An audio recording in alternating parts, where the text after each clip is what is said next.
The Wonderful Wizard of Oz by L. Frank Baum. Introduction.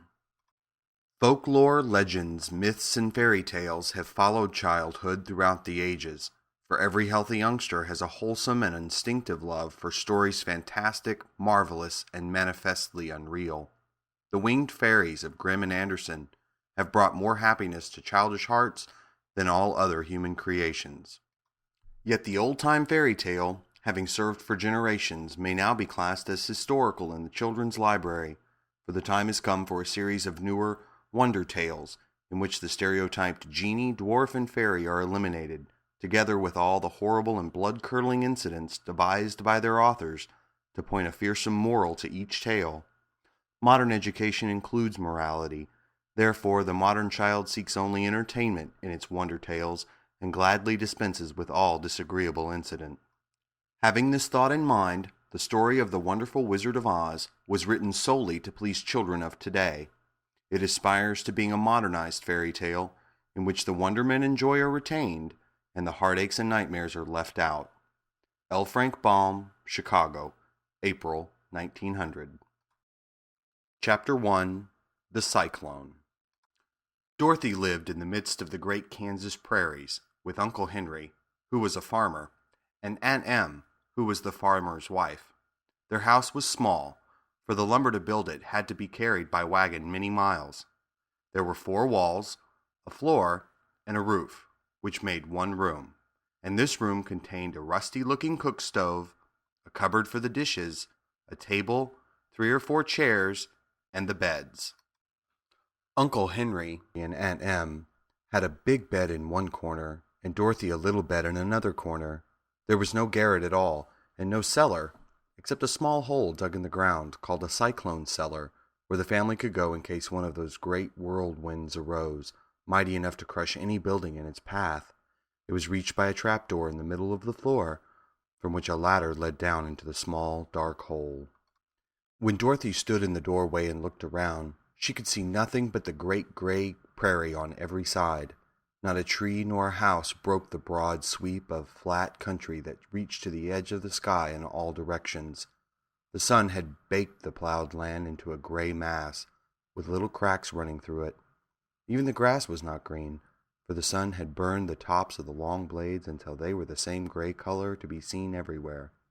Once the house had been painted, but the sun blistered the paint and the rains washed it away, and now the house was as dull and gray as everything else. When Aunt Em came there to live, she was a young, pretty wife. The sun and wind had changed her, too. They had taken the sparkle from her eyes and left them a sober gray. They had also taken the red from her cheeks and lips, and they were gray also. She was thin and gaunt, and never smiled now.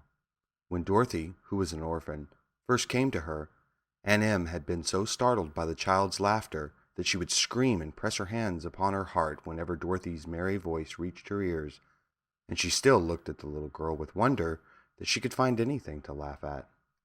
Uncle Henry never laughed. He worked hard from morning till night and did not know what joy was.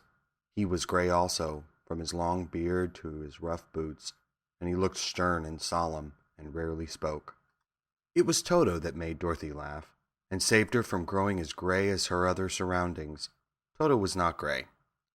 He was a little black dog with long silky hair and small black eyes that twinkled merrily on either side of his funny wee nose. Toto played all day long, and Dorothy played with him and loved him dearly. Today, however, they were not playing. Uncle Henry sat upon the doorstep and looked anxiously at the sky, which was even grayer than usual. Dorothy stood in the door with Toto in her arms, and looked at the sky too. Aunt Em was washing the dishes. From the far north they heard a low wail of the wind, and Uncle Henry and Dorothy could see where the long grass bowed in waves before the coming storm. There now came a sharp whistling in the air from the south, and as they turned their eyes that way, they saw ripples in the grass coming from that direction also. Suddenly, Uncle Henry stood up. "There's a cyclone coming, Em," he called to his wife. "I'll go look after the stock." Then he ran toward the sheds where the cows and horses were kept. Aunt Em dropped her work and came to the door. One glance told her of the danger close at hand. "Quick, Dorothy," she screamed. "Run for the cellar." Toto jumped out of Dorothy's arms and hid under the bed, and the girl started to get him. Aunt Em, badly frightened, threw open the trapdoor in the floor and climbed down the ladder into the small dark hole. Dorothy caught Toto at last and started to follow her aunt. When she was halfway across the room, there came a great shriek from the wind, and the house shook so hard that she lost her footing and sat down suddenly upon the floor. Then a strange thing happened. The house whirled around 2 or 3 times and rose slowly through the air. Dorothy felt as if she were going up in a balloon. North and south winds met where the house stood and made it the exact center of the cyclone. In the middle of a cyclone, the air is generally still, but the great pressure of the wind on every side of the house raised it up higher and higher until it was at the very top of the cyclone, and there it remained and was carried miles and miles away as easily as you could carry a feather. It was very dark, and the wind howled horribly around her, but Dorothy found she was riding quite easily. After the first few whirls around, and another one time when the house tipped badly, she felt as if she were being rocked gently, like a baby in a cradle. Toto did not like it. He ran about the room, now here, now there, barking loudly, but Dorothy sat quite still on the floor and waited to see what would happen. Once, Toto got too near the open trap door and fell in, and at first the little girl thought she had lost him, but soon she saw one of his ears sticking up through the hole, for the strong pressure of the air was keeping him up so that he could not fall. She crept to the hole, caught Toto by the ear, and dragged him into the room again, afterward closing the trapdoor so that no more accidents could happen. Hour after hour passed away, and slowly Dorothy got over her fright, but she felt quite lonely, and the wind shrieked so loudly all about her that she nearly became deaf. At first, she wondered if she would be dashed to pieces when the house fell again, but as the hours passed and nothing terrible happened, she stopped worrying and resolved to wait calmly and see what the future would bring. At last she crawled over the swaying floor to her bed and lay down upon it, and Toto followed and laid down beside her.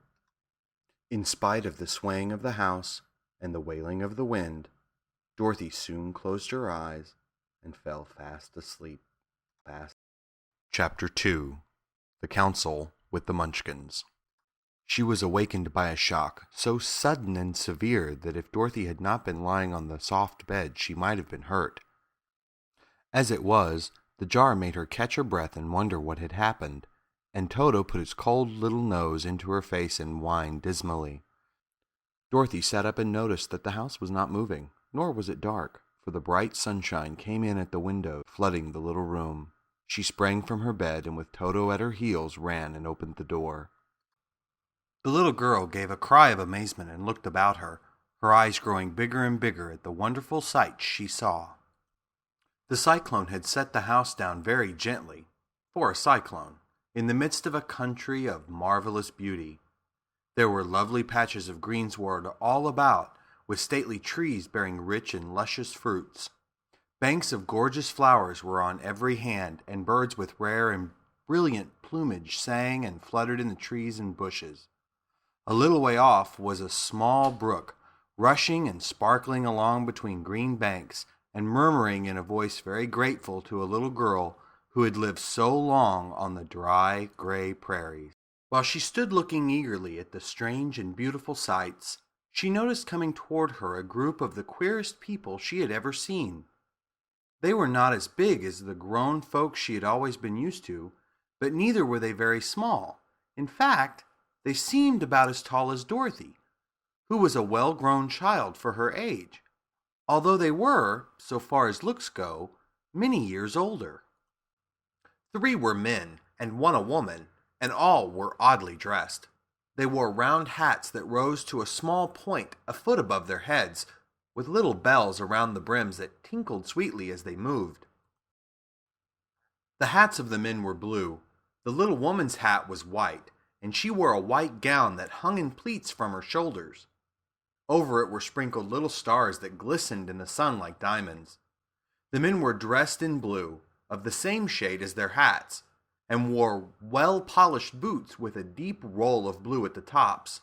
The men, Dorothy thought, were about as old as Uncle Henry, for 2 of them had beards. But the little woman was doubtless much older. Her face was covered with wrinkles, Her hair was nearly white, and she walked rather stiffly. When these people drew near the house where Dorothy was standing in the doorway, they paused and whispered among themselves, as if afraid to come farther. But the little old woman walked up to Dorothy, made a low bow, and said in a sweet voice, "You are welcome, most noble sorceress, to the land of the Munchkins.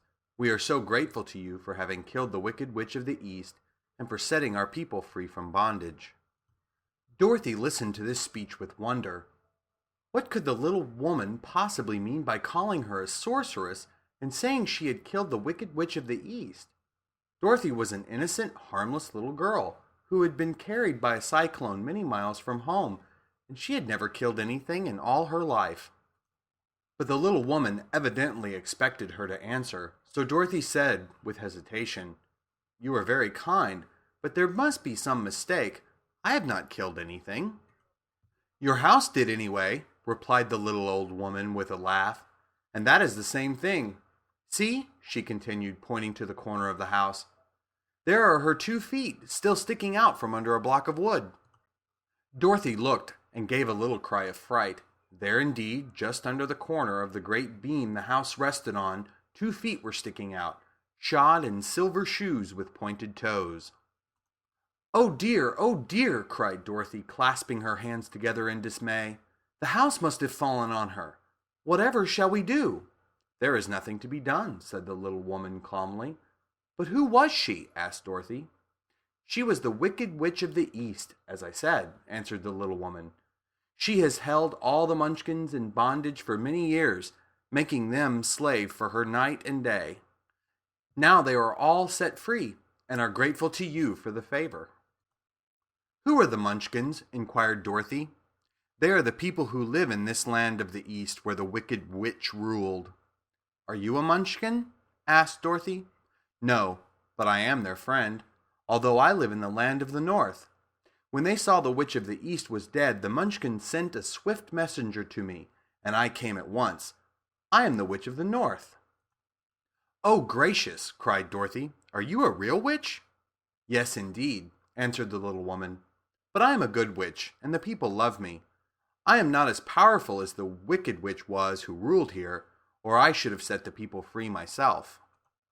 "But I thought all witches were wicked," said the girl, who was half frightened at facing a real witch.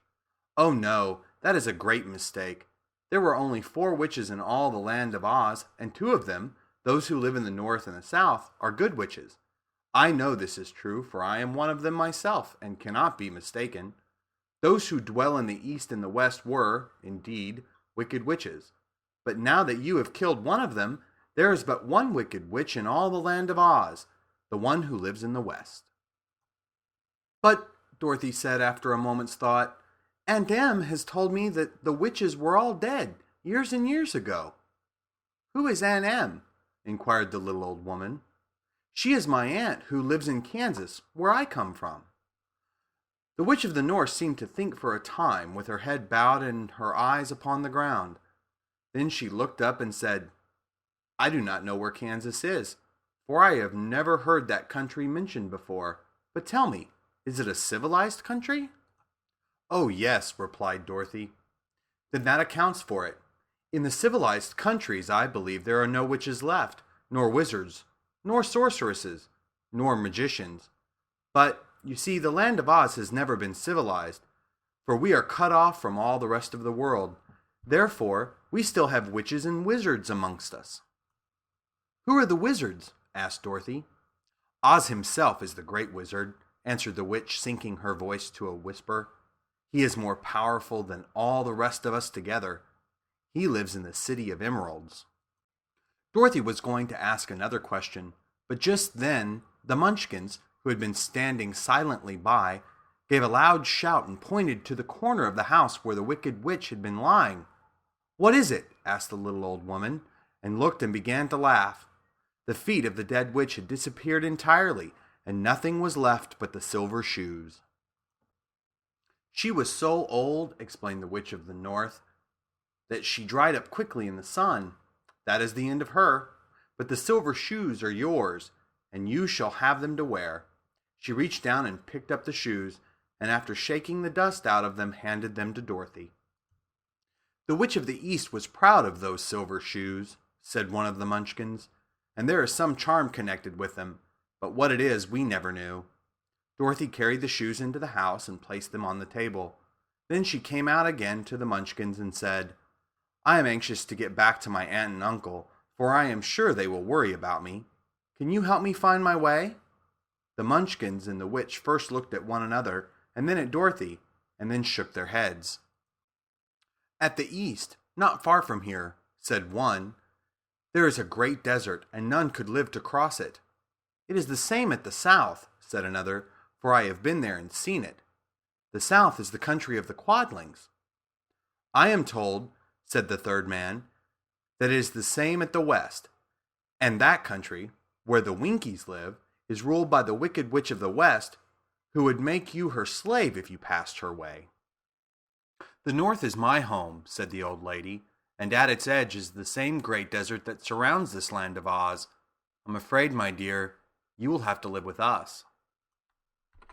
Dorothy began to sob at this, for she felt lonely among all these strange people. Her tears seemed to grieve the kind-hearted Munchkins, for they immediately took out their handkerchiefs and began to weep also.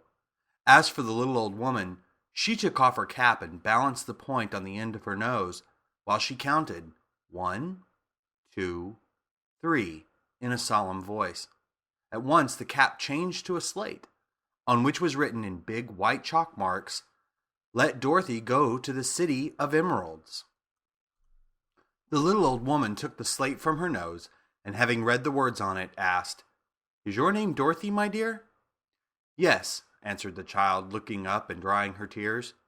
"Then you must go to the City of Emeralds. Perhaps Oz will help you." "Where is this city?" asked Dorothy. "It is exactly in the center of the country, and is ruled by Oz, the great wizard I told you of." "Is he a good man?" inquired the girl anxiously. "He is a good wizard. Whether he is a man or not, I cannot tell, for I have never seen him." "How can I get there?" asked Dorothy. "You must walk. It is a long journey, through a country that is sometimes pleasant and sometimes dark and terrible. However, I will use all the magic arts I know of to keep you from harm." "Won't you go with me?" pleaded the girl, who had begun to look upon the little old woman as her only friend. "No, I cannot do that," she replied, "but I will give you my kiss, and no one will dare injure a person who has been kissed by the Witch of the North." She came close to Dorothy and kissed her gently on the forehead. Where her lips touched the girl, they left a round, shiny mark, as Dorothy found out soon after. "The road to the City of Emeralds is paved with yellow brick," said the witch, "so you cannot miss it. When you get to Oz, do not be afraid of him, but tell your story and ask him to help you. Goodbye, my dear." The three Munchkins bowed low to her and wished her a pleasant journey, after which they walked away through the trees. The witch gave Dorothy a friendly little nod, whirled around on her left heel 3 times, and straightway disappeared, much to the surprise of little Toto, who barked after her loudly enough when she had gone, because he had been afraid even to growl while she stood by. But Dorothy, knowing her to be a witch, had expected her to disappear in just that way, and was not surprised in the least. End of Chapter 2. Chapter 3. How Dorothy Saved the Scarecrow. When Dorothy was left alone, she began to feel hungry, so she went to the cupboard and cut herself some bread, which she spread with butter. She gave some to Toto, and taking a pail from the shelf, she carried it down to the little brook and filled it with clear, sparkling water. Toto ran over to the trees and began to bark at the birds sitting there. Dorothy went to get him, and saw such delicious fruit hanging from the branches that she gathered some of it, finding it just what she wanted to help out her breakfast. Then she went back to the house, and having helped herself and Toto to a good drink of cool, clear water, she set about making ready for the journey to the City of Emeralds. Dorothy had only one other dress, but that happened to be clean, and it was hanging on a peg beside her bed. It was gingham, with checks of white and blue, and although the blue was somewhat faded with many washings, it was still a pretty frock. The girl washed herself carefully, dressed herself in the clean gingham, and tied her pink sunbonnet on her head. She took a little basket and filled it with bread from the cupboard, laying a white cloth over the top. Then she looked down at her feet and noticed how old and worn her shoes were. "Due for a long journey, Toto," she said, and Toto looked up into her face with his little black eyes and wagged his tail to show he knew what she meant. At that moment, Dorothy saw lying on the table the silver shoes that had belonged to the Witch of the East. "I wonder if they'll fit me," she said to Toto. They would be just the thing to take a long walk in, for they could not wear out. She took off her old leather shoes and tried on the silver ones, which fit her as well as if they had been made for her. Finally, she picked up her basket. "Come along, Toto," she said. "We will go to the Emerald City and ask the Great Oz how to get back to Kansas again." She closed the door, locked it, and put the key carefully in the pocket of her dress. And so, with Toto trotting along soberly behind her, she started on her journey. There were several roads nearby, but it did not take her long to find the one paved with yellow bricks. Within a short time, she was walking briskly towards the Emerald City, her silver shoes tinkling merrily on the hard, yellow roadbed. The sun shone bright and the birds sang sweetly, and Dorothy did not feel nearly so bad as you might think a little girl who had been suddenly whisked away from her own country and sat down in the midst of a strange land. She was surprised as she walked along to see how pretty the country was about her. There were neat fences at the sides of the road, painted a dainty blue color, and beyond them were fields of grain and vegetables in abundance. Evidently the Munchkins were good farmers and able to raise large crops. Once in a while she would pass a house and the people came out to look at her and bow low as she went by, for everyone knew she had been the means of destroying the wicked witch and setting them free from bondage. The houses of the Munchkins were odd-looking dwellings, for each was round with a big dome for a roof. All were painted blue, for in this country of the East, blue was the favorite color. Toward evening, when Dorothy was tired with her long walk and began to wonder where she should pass the night, she came to a house rather larger than the rest. On the green lawn before it, many men and women were dancing.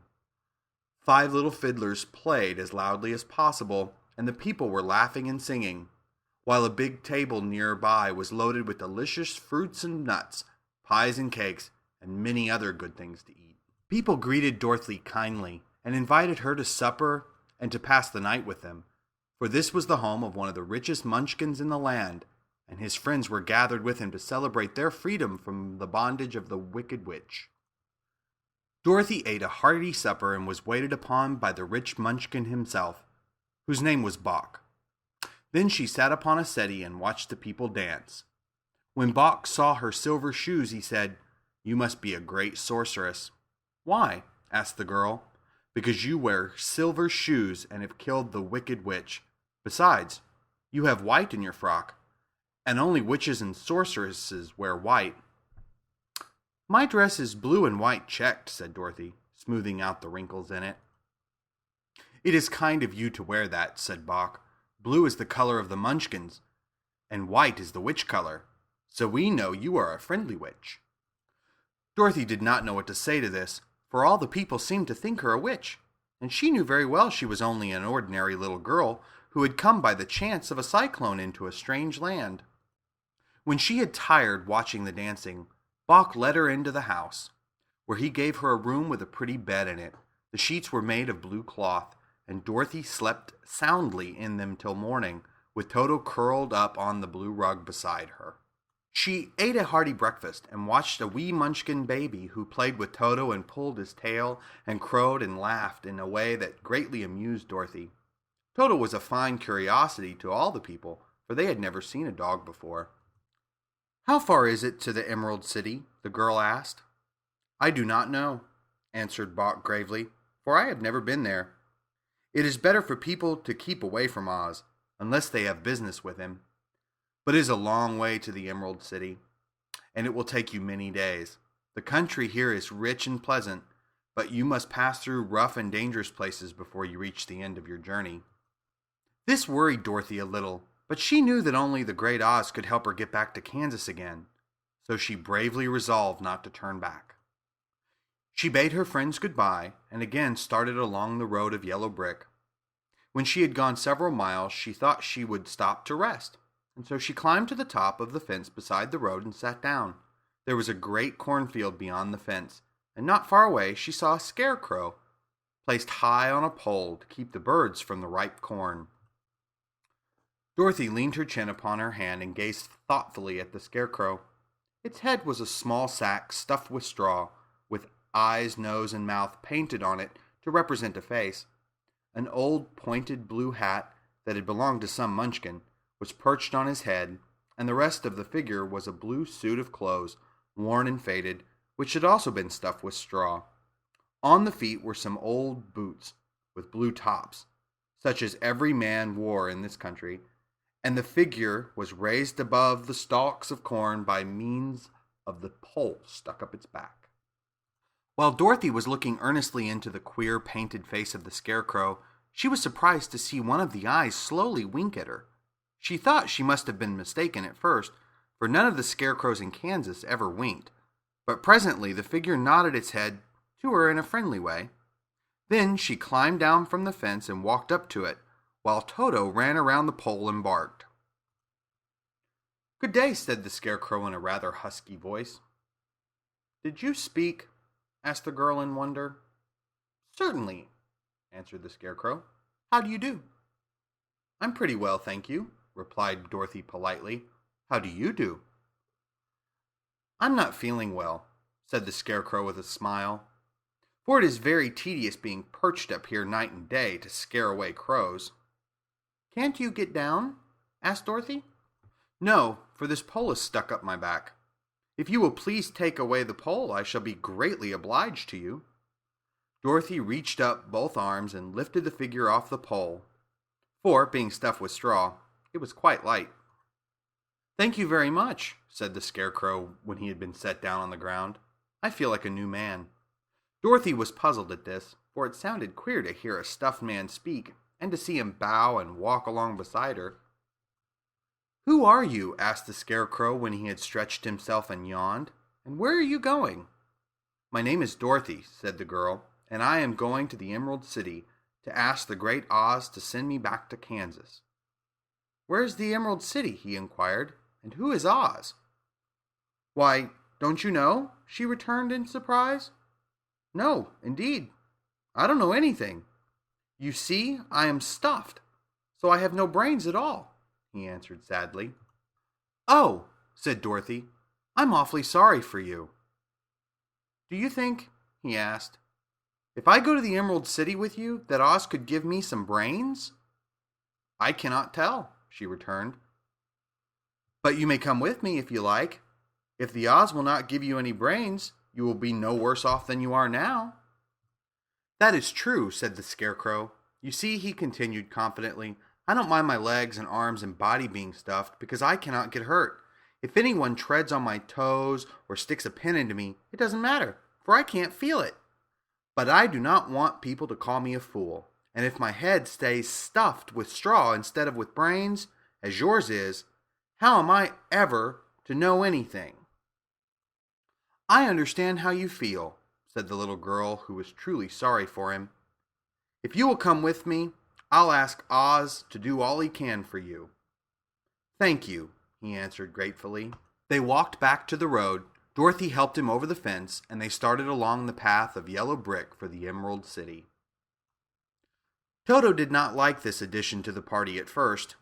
He smelled around the stuffed man as if he suspected there might be a nest of rats in the straw, and he often growled in an unfriendly way at the scarecrow. "Don't mind Toto," said Dorothy to her new friend. "He never bites." "Oh, I'm not afraid," replied the scarecrow. "He can't hurt the straw. Do let me carry that basket for you. I shall not mind it, for I can't get tired. I'll tell you a secret," he continued as he walked along. "There is only one thing in the world I am afraid of." "What is that?" asked Dorothy. "The Munchkin's farmer who made you?" "No," answered the scarecrow. "It's a lighted match." End of chapter 3. Chapter 4. The Road Through the Forest. After a few hours, the road began to be rough, and the walking grew so difficult that the Scarecrow often stumbled over the yellow bricks, which were here very uneven. Sometimes, indeed, they were broken or missing altogether, leaving holes that Toto jumped across and Dorothy walked around.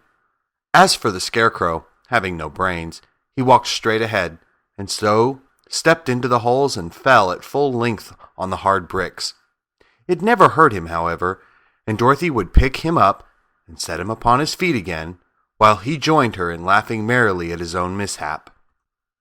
The farms were not nearly so well cared for here as they were farther back. There were fewer houses and fewer fruit trees, and the farther they went, the more dismal and lonesome the country became. At noon they sat down by the roadside, near a little brook, and Dorothy opened her basket and got out some bread. She offered a piece to the Scarecrow, but he refused. "I am never hungry," he said, "and it is a lucky thing I am not, for my mouth is only painted, and if I should cut a hole in it so I could eat, the straw I am stuffed with would come out, and that would spoil the shape of my head." Dorothy saw at once that this was true, and so she nodded and went on eating her bread. "Tell me something about yourself and the country you came from," said the Scarecrow when she had finished her dinner. So she told him all about Kansas, and how gray everything was there, and how the cyclone had carried her to this queer land of Oz. The Scarecrow listened carefully and said, "I cannot understand why you would wish to leave this beautiful country and go back to the dry, gray place you call Kansas." "That is because you have no brains," answered the girl. "No matter how dreary and gray our homes are, we people of flesh and blood would rather live there than in any other country. Be it ever so beautiful, there is no place like home." The Scarecrow sighed. "Of course I cannot understand it," he said. "If your heads were stuffed with straw, like mine, you would probably all live in the beautiful places, and then Kansas would have no people at all. It is fortunate for Kansas that you have brains." "Won't you tell me a story while we are resting?" asked the child. The Scarecrow looked at her reproachfully and answered, "My life has been so short that I really know nothing whatever. I was only made day before yesterday. What happened in the world before that time is all unknown to me. Luckily, when the farmer made my head, one of the first things he did was to paint my ears, so that I heard what was going on. There was another Munchkin with him, and the first thing I heard was the farmer saying, 'How do you like those ears?' 'They aren't straight,' answered the other. 'Never mind,' said the farmer. 'They are ears just the same,' which was true enough. 'Now I'll make the eyes,' said the farmer. So he painted my right eye, and as soon as it was finished I found myself looking at him and at everything around me with a great deal of curiosity, for this was my first glimpse of the world." "That's a rather pretty eye," remarked the Munchkin who was watching the farmer. "Blue paint is just the color for eyes." "I think I'll make the other a little bigger," said the farmer, and when the second eye was done I could see much better than before. Then he made my nose and my mouth, but I did not speak because at the time I didn't know what a mouth was for. I had the fun of watching them make my body and my arms and legs, and when they fastened on my head at last, I felt very proud, for I thought I was just as good a man as anyone. "This fellow will scare the crows fast enough," said the farmer. "He looks just like a man." "Why, he is a man," said the other, and I quite agreed with him. The farmer carried me under his arm to the cornfield and set me up on a tall stick where you found me. He and his friends soon after walked away and left me alone. I did not like to be deserted this way, so I tried to walk after them, but my feet would not touch the ground and I was forced to stay on that pole.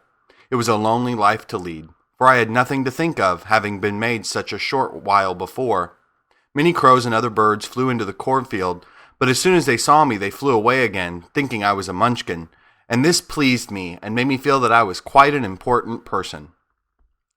By and by an old crow flew near me, and after looking at me carefully, he perched upon my shoulder and said, "I wonder if that farmer thought to fool me in this clumsy manner. Any crow of sense could see that you are only stuffed with straw."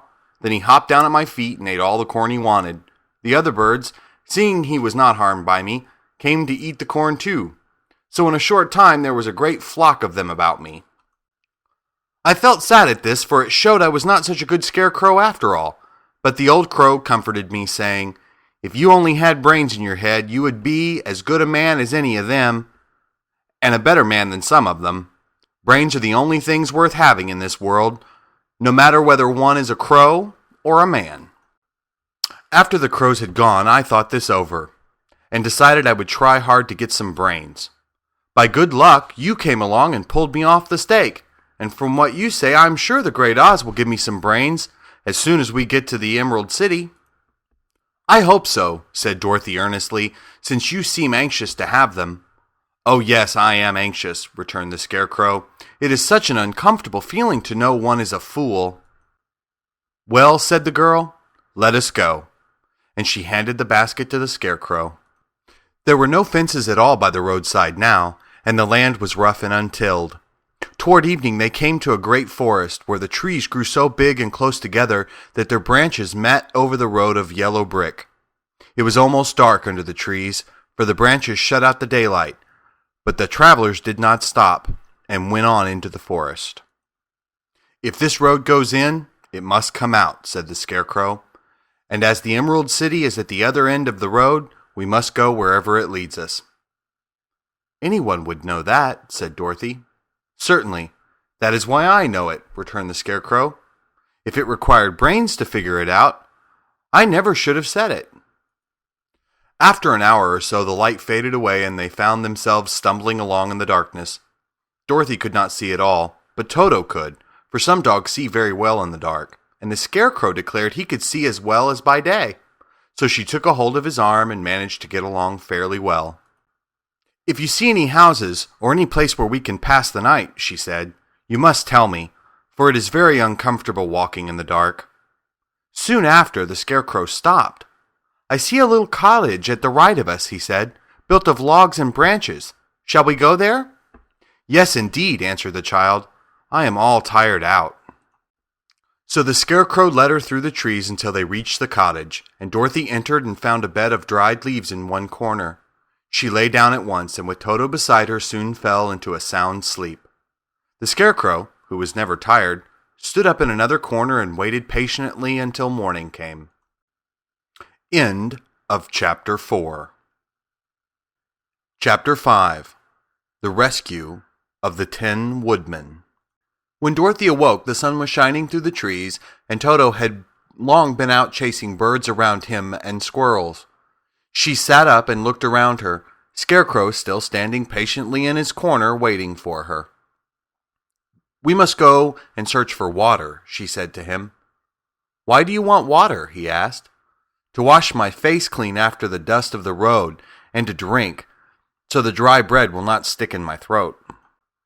It must be inconvenient to be made of flesh, said the Scarecrow thoughtfully, for you must sleep and eat and drink.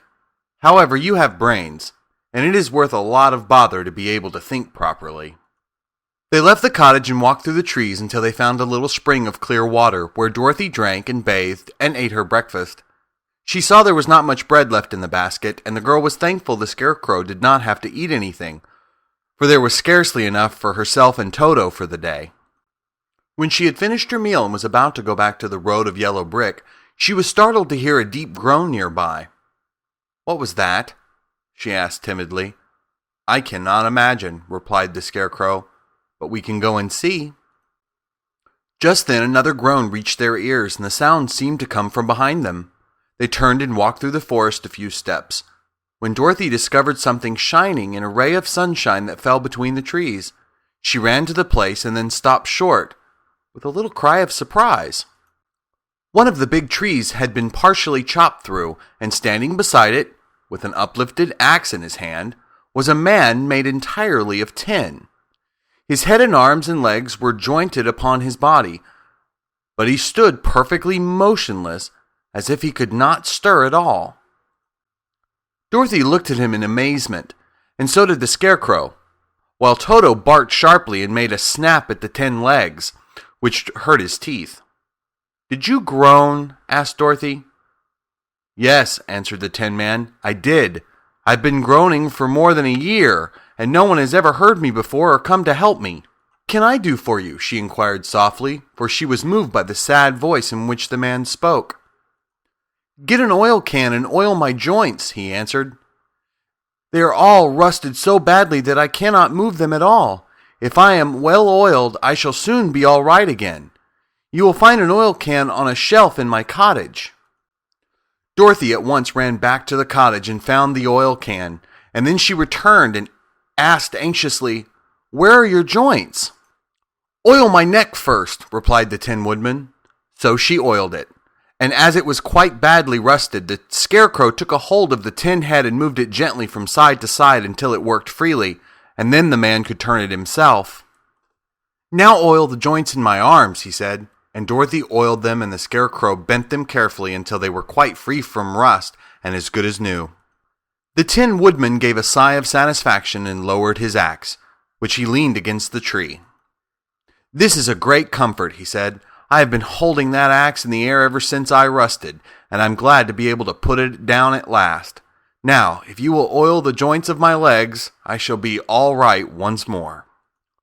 So they oiled his legs until he could move them freely, and he thanked them again and again for his release, for he seemed a very polite creature and very grateful. "I might have stood there always if you had not come along," he said.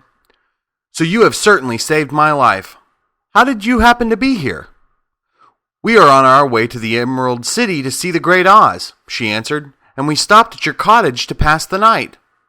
"Why do you wish to see Oz?" he asked. "I want him to send me back to Kansas, and the Scarecrow wants him to put a few brains into his head," she replied. The Tin Woodman appeared to think deeply for a moment. Then he said, "Do you suppose Oz could give me a heart?" "Why, I guess so," Dorothy answered. "It would be as easy as to give the Scarecrow brains." "True," the Tin Woodman returned.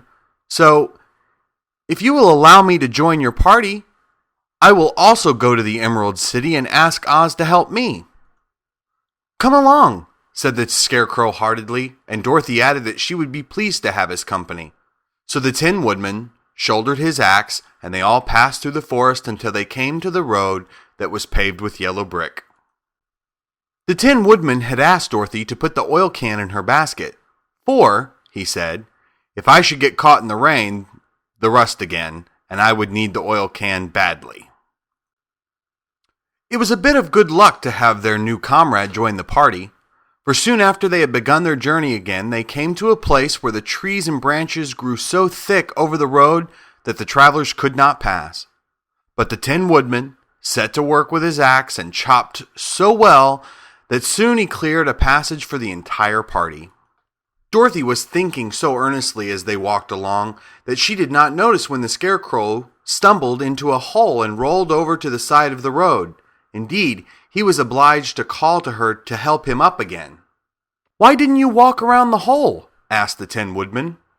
"I don't know enough," replied the Scarecrow cheerfully. "My head is stuffed with straw, you know, and that is why I am going to Oz, to ask him for some brains."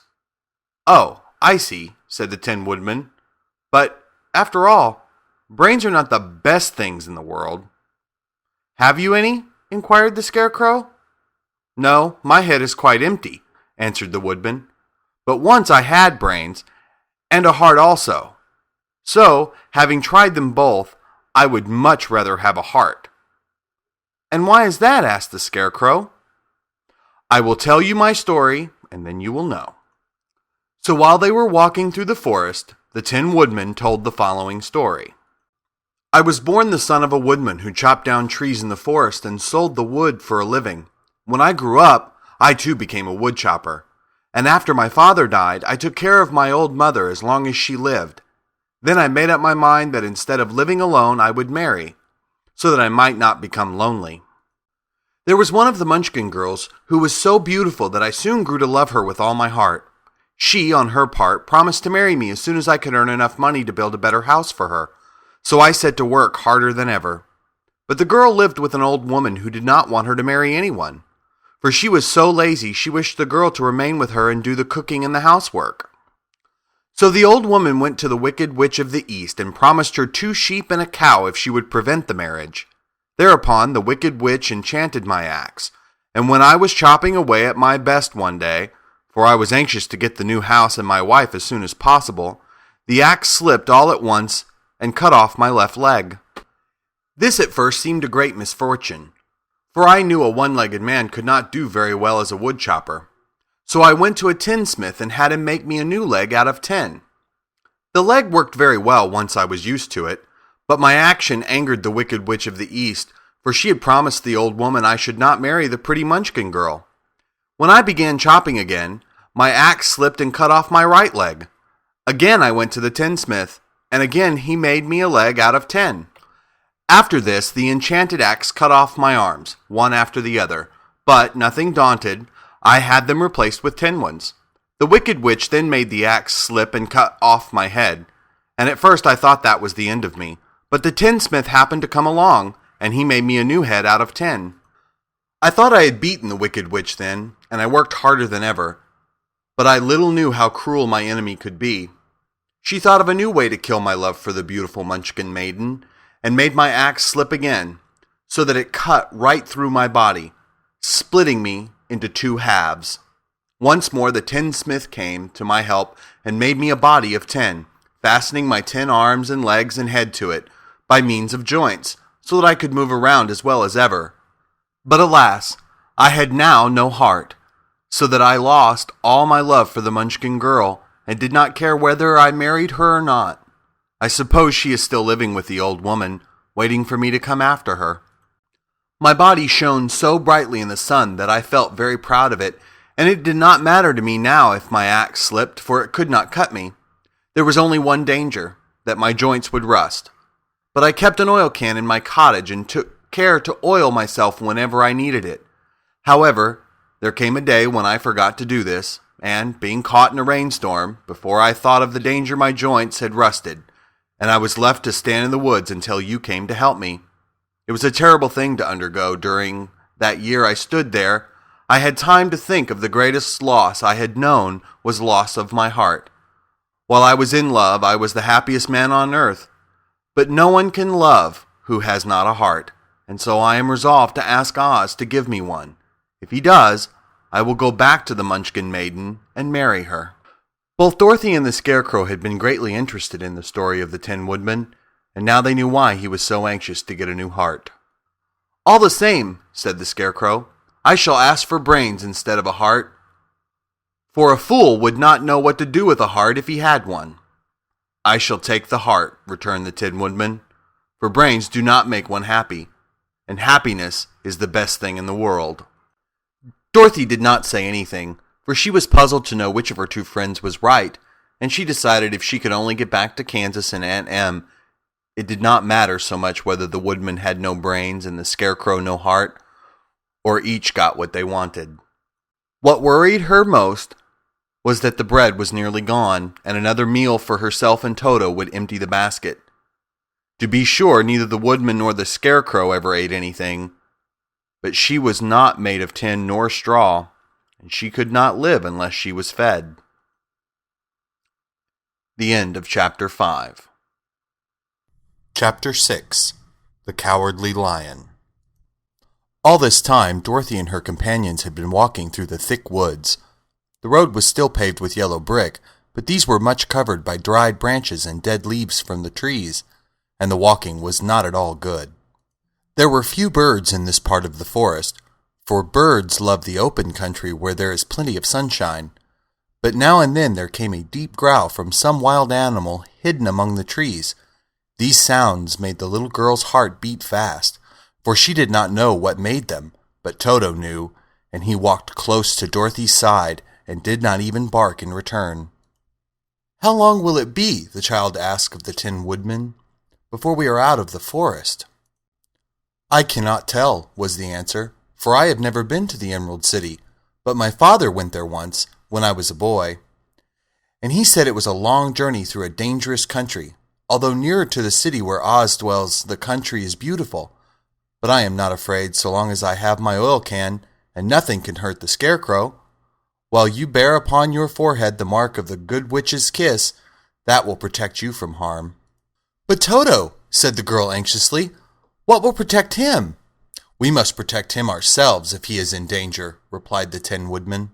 Just as he spoke, there came from the forest a terrible roar, and the next moment a great lion bounded into the road. With one blow of his paw he sent the Scarecrow spinning over and over to the edge of the road, and then he struck the Tin Woodman with his sharp claws. But, to the lion's surprise, he could make no impression on the tin, although the woodman fell over in the road and lay still. Little Toto, now that he had an enemy to face, ran barking toward the lion, and the great beast had opened his mouth to bite the dog when Dorothy, fearing Toto would be killed, and heedless of danger, rushed forward and slapped the lion upon his nose as hard as she could, while she cried out, "Don't you dare bite Toto! You ought to be ashamed of yourself, a big beast like you, to bite a poor little dog!" "I didn't bite him," said the lion as he rubbed his nose with his paw where Dorothy had hit it. "No, but you tried to," she retorted. "You are nothing but a big coward." "I know it," said the lion, hanging his head in shame. "I've always known it, but how can I help it?" "I don't know, I'm sure." "To think of your striking a stuffed man like the poor scarecrow." "Is he stuffed?" asked the lion in surprise, as he watched her pick up the scarecrow and set him upon his feet, while she patted him into shape again. "Of course he's stuffed," replied Dorothy, who was still angry. "That's why he went over so easily," remarked the lion. "It astonished me to see him whirl around so. Is the other one stuffed also?" "No," said Dorothy. "He's made of tin." And she helped the woodman up again. "That's why he nearly blunted my claws," said the lion. "When they scratched it against the tin, it made a cold shiver run down my back." "What is that little animal you are so tender of?" "He is my dog, Toto," answered Dorothy. "Is he made of tin or stuffed?" asked the lion. "Neither. He's, meat dog," said the girl. "Oh, he's a curious animal, and seems remarkably small. Now that I look at him, no one would think of biting such a little thing, except a coward like me," continued the lion sadly. "What makes you a coward?" asked Dorothy, looking at the great beast in wonder, for he was as big as a small horse. "It's a mystery," replied the lion. "I suppose I was born that way. All the other animals in the forest naturally expect me to be brave, for the lion is everywhere thought to be the king of beasts. I learned that if I roared very loudly, every living thing was frightened and got out of my way. Whenever I met a man, I've been awfully scared, but I just roared at him, and he has always run away as fast as he could. If the elephants and the tigers and the bears had ever tried to fight me, I should have run myself. I'm such a coward. But just as soon as they hear me roar, they all try to get away from me, and of course, I let them go." "But that isn't right. The king of beasts shouldn't be a coward," said the scarecrow. "I know it," returned the lion, wiping a tear from his eyes with the tip of his tail. "It's my great sorrow, and makes my life very unhappy. But whenever there is danger, my heart begins to beat fast." "Perhaps you have heart disease," said the Tin Woodman. "It may be," said the lion. "If you have," continued the Tin Woodman, "you ought to be glad, for it proves you have a heart. For my part, I have no heart, so I cannot have heart disease." "Perhaps," said the lion thoughtfully, "if I had no heart, I should not be a coward." "Have you brains?" asked the scarecrow. "I suppose so. I've never looked to see," replied the lion.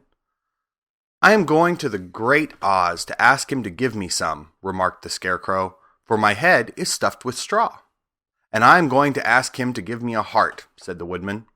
"And I'm going to ask him to send Toto and me back to Kansas," added Dorothy. "Do you think Oz could give me courage?"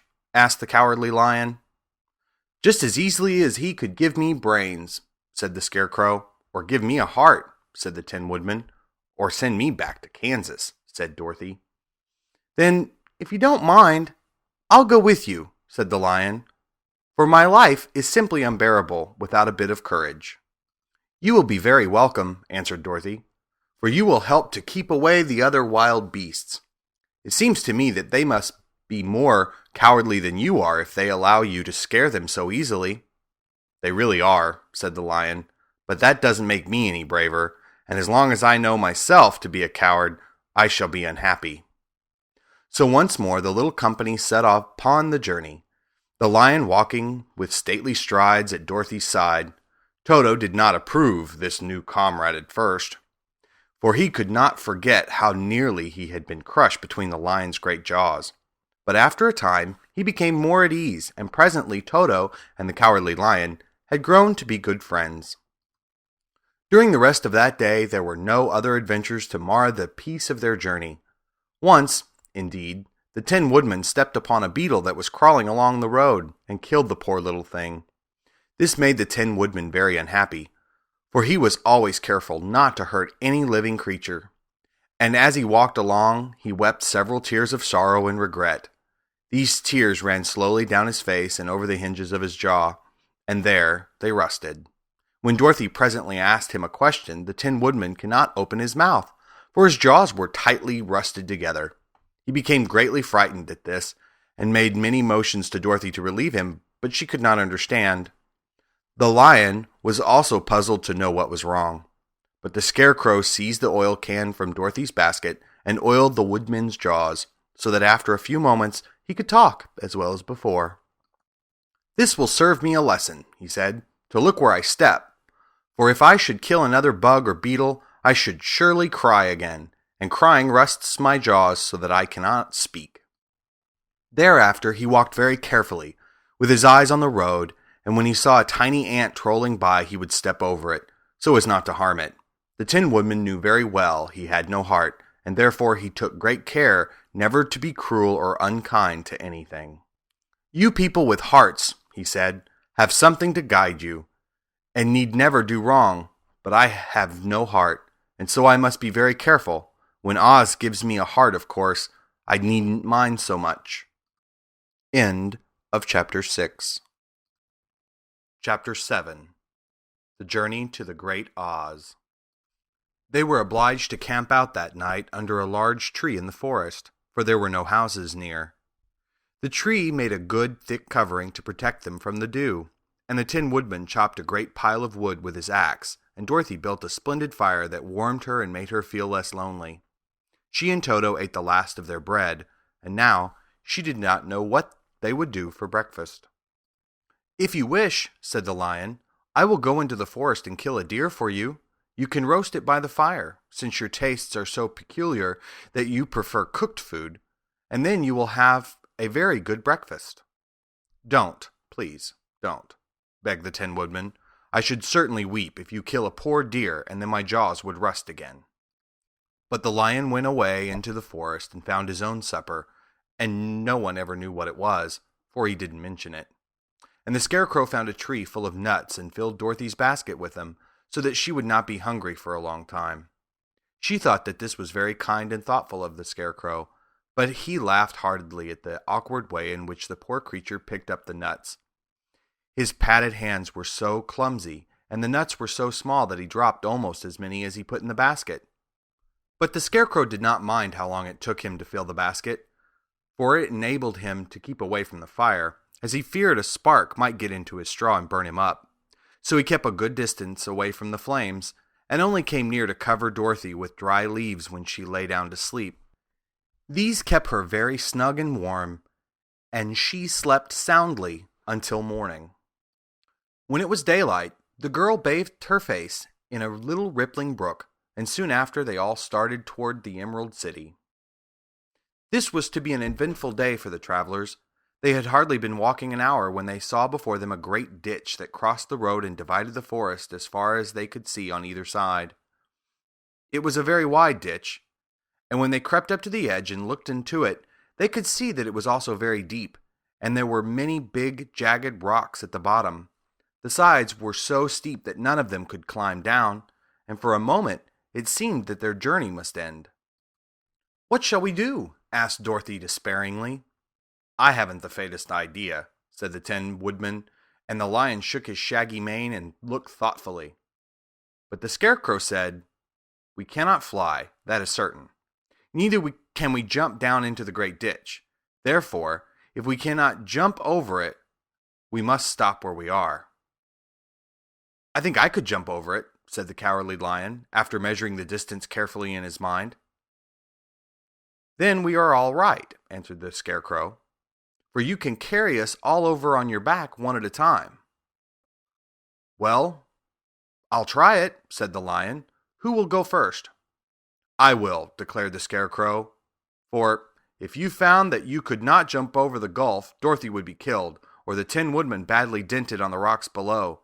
But if I am on your back, it will not matter so much, for the fall would not hurt me at all."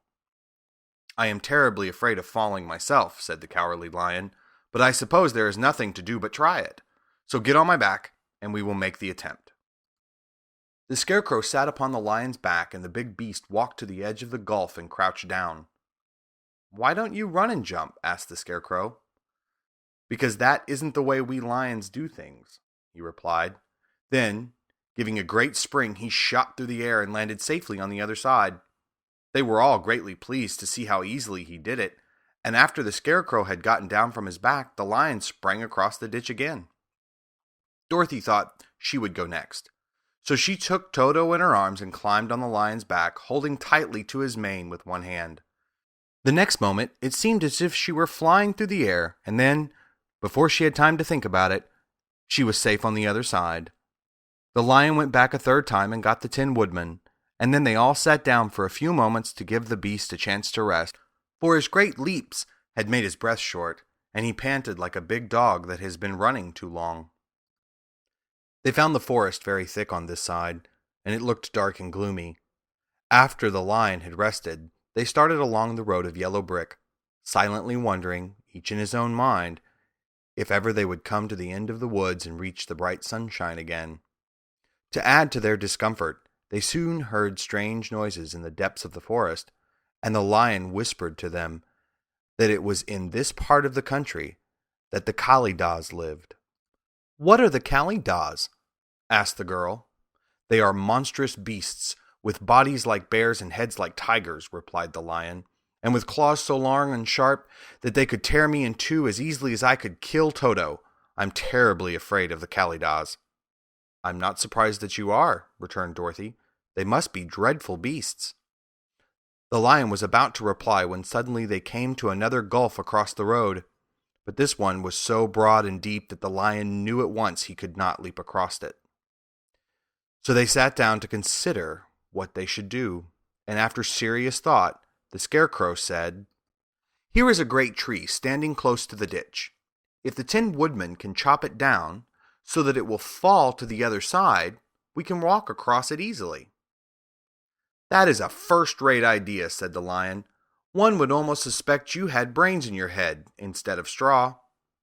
The woodman set to work at once, and so sharp was his axe that the tree was soon chopped nearly through. Then the lion put his strong front legs against the tree and pushed with all his might, and slowly the big tree tipped and fell with a crash across the ditch, with its top branches on the other side. They had just started to cross this queer bridge when a sharp growl made them all look up, and to their horror they saw running towards them two great beasts with bodies like bears and heads like tigers. "They are the Kalidas," said the Cowardly Lion, beginning to tremble. "Quick!" cried the Scarecrow. "Let us cross over." So Dorothy went first, holding Toto in her arms. The Tin Woodman followed, and the Scarecrow came next.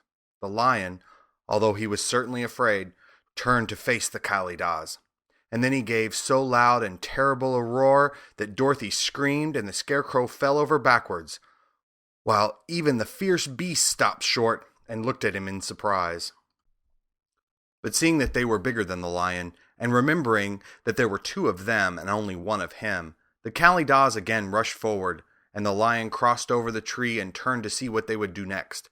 Without stopping an instant, the fierce beast also began to cross the tree, and the lion said to Dorothy, "We are lost, for they will surely tear us to pieces with their sharp claws, but stand close behind me and I will fight them as long as I am alive." "Wait a minute," called the Scarecrow. He had been thinking what was best to be done, and now he asked the woodman to chop away at the end of the tree that rested on their side of the ditch.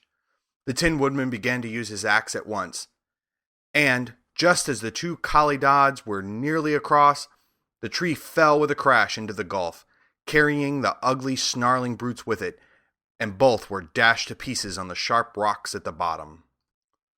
"Well," said the Cowardly Lion, drawing in a long breath of relief, "I see we are going to live a little while longer, and I am glad of it.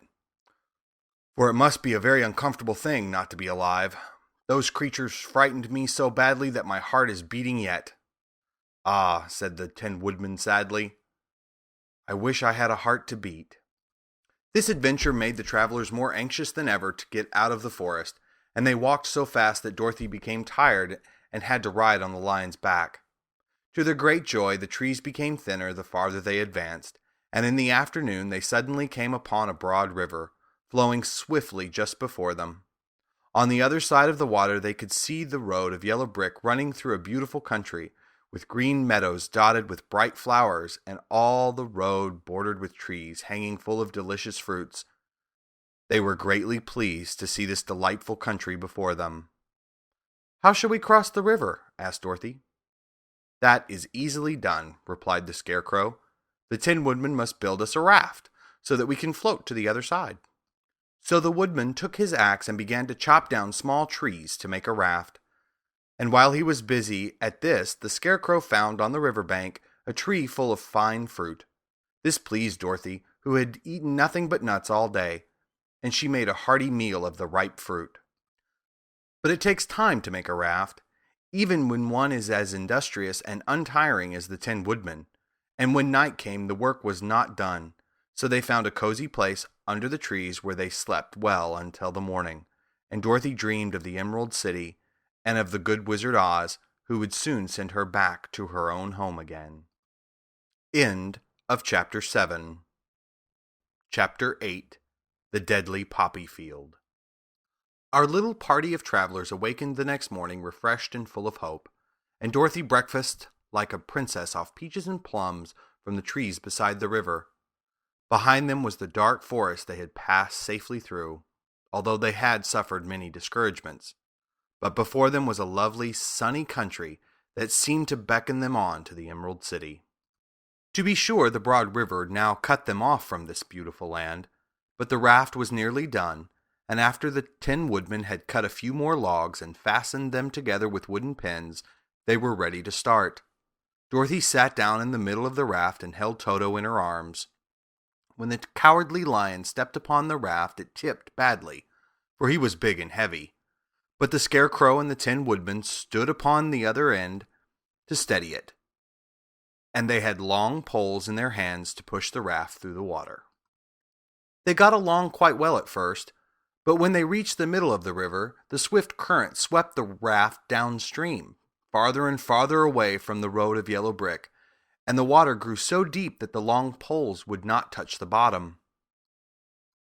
"This is bad," said the Tin Woodman, "for if we cannot get to the land, we shall be carried into the country of the Wicked Witch of the West, and she will enchant us and make us her slaves." "And then I should get no brains," said the Scarecrow. "And I should get no courage," said the Cowardly Lion. "And I should get no heart," said the Tin Woodman. "And I should never get back to Kansas," said Dorothy. "We must certainly get to the Emerald City if we can," the Scarecrow continued, and he pushed so hard on his long pole that it stuck fast in the mud at the bottom of the river.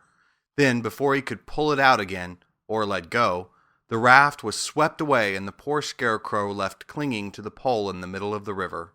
"Goodbye," he called after them, and they were very sorry to leave him.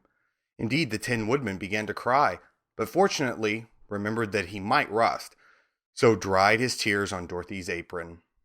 Of course, this was a bad thing for the Scarecrow. "I am now worse off than when I first met Dorothy," he thought.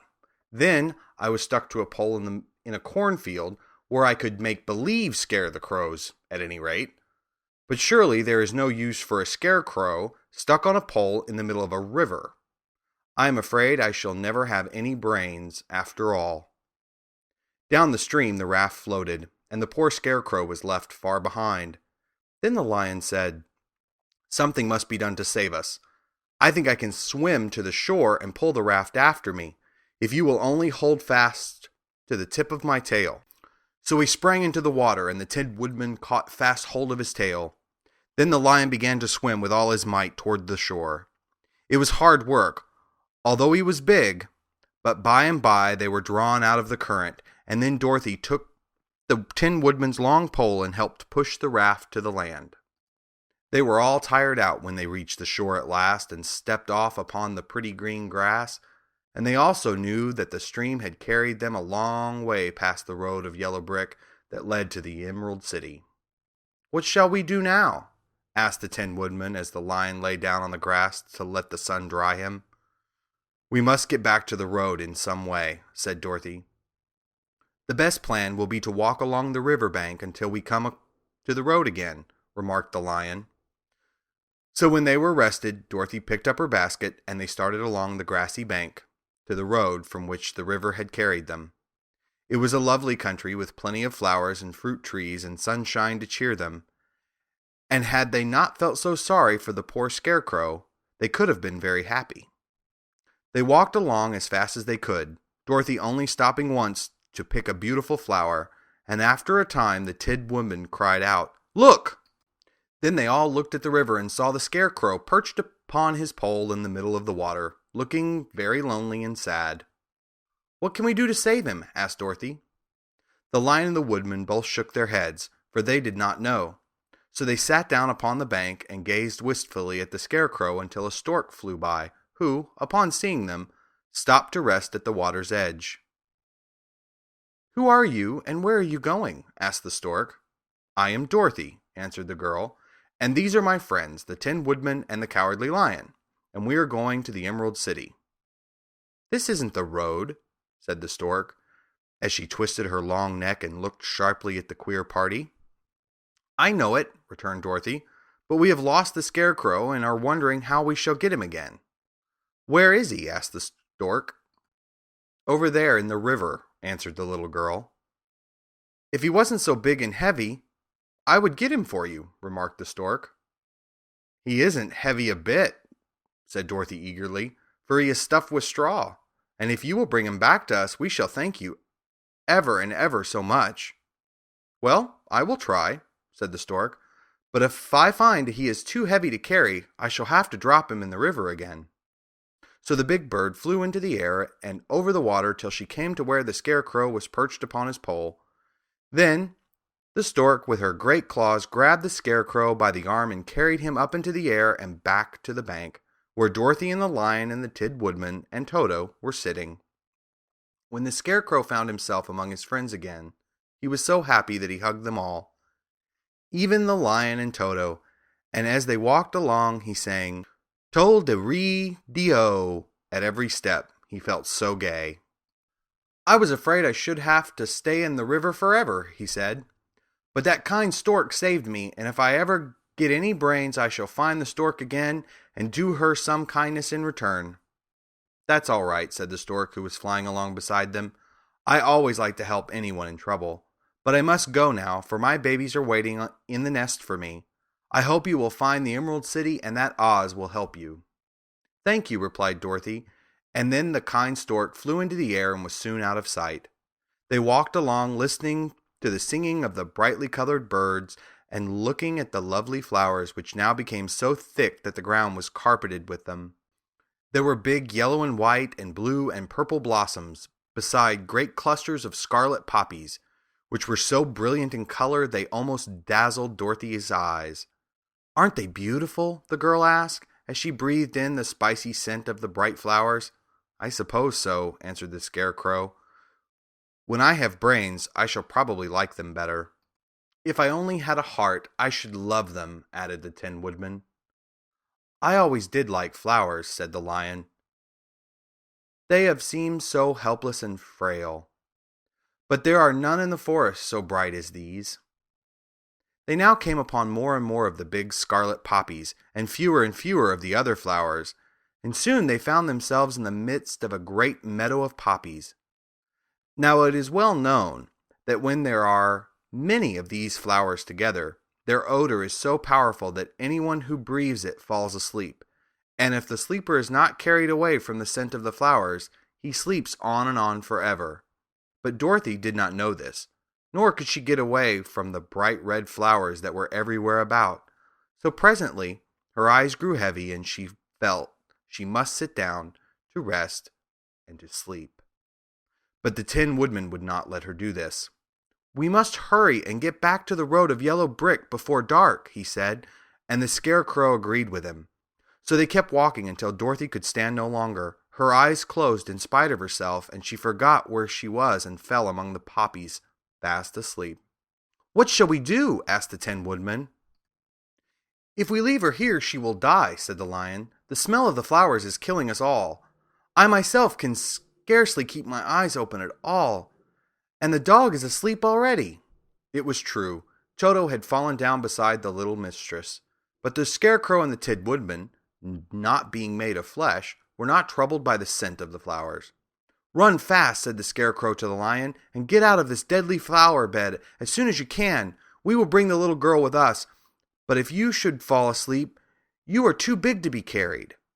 So the lion aroused himself and bounded forward as fast as he could go. In a moment he was out of sight. "Let us make a chair with our hands and carry her," said the Scarecrow. So they picked up Toto and put the dog in Dorothy's lap. And then they made a chair with their hands for the seat and their arms for the arms and carried the little girl between them through the flowers. On and on they walked, and it seemed that the great carpet of deadly flowers that surrounded them would never end. They followed the bend of the river, and at last came upon their friend the lion, lying fast asleep among the poppies. The flowers had been too strong for the huge beast, and he had given up at last, and fallen only a short distance from the end of the poppy bed, where the sweet grass spread in beautiful green fields before them.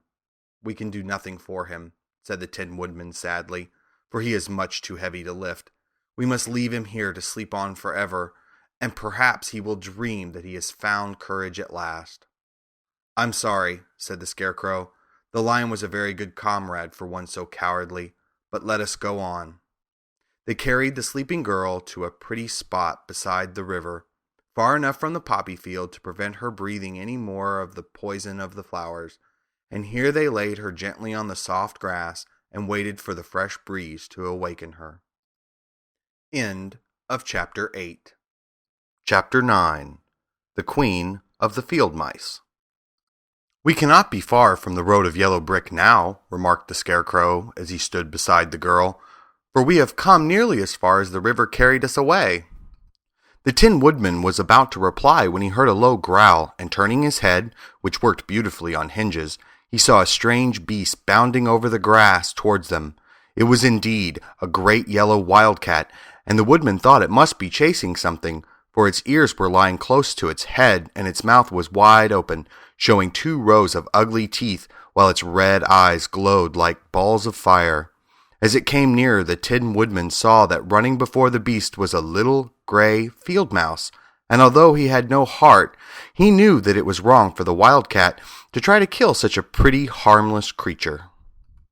So the Woodman raised his axe, and as the wildcat ran by, he gave it a quick blow that cut the beast's head clean off from its body, and it rolled over at his feet in 2 pieces. The field mouse, now that it was freed from its enemy, stopped short, and coming slowly up to the Woodman, it said in a squeaky little voice, "Oh, thank you ever so much for saving my life." "Don't speak of it, I beg you," replied the Woodman. "I have no heart, you know, so I am careful to help all those who may need a friend, even if it happens to be only a mouse." "Only a mouse!" cried the little animal indignantly. "Why, I am a queen, the queen of all field mice." "Oh, indeed," said the Woodman, making a bow. "Therefore you have done a great deed, as well as a brave one, in saving my life," added the Queen.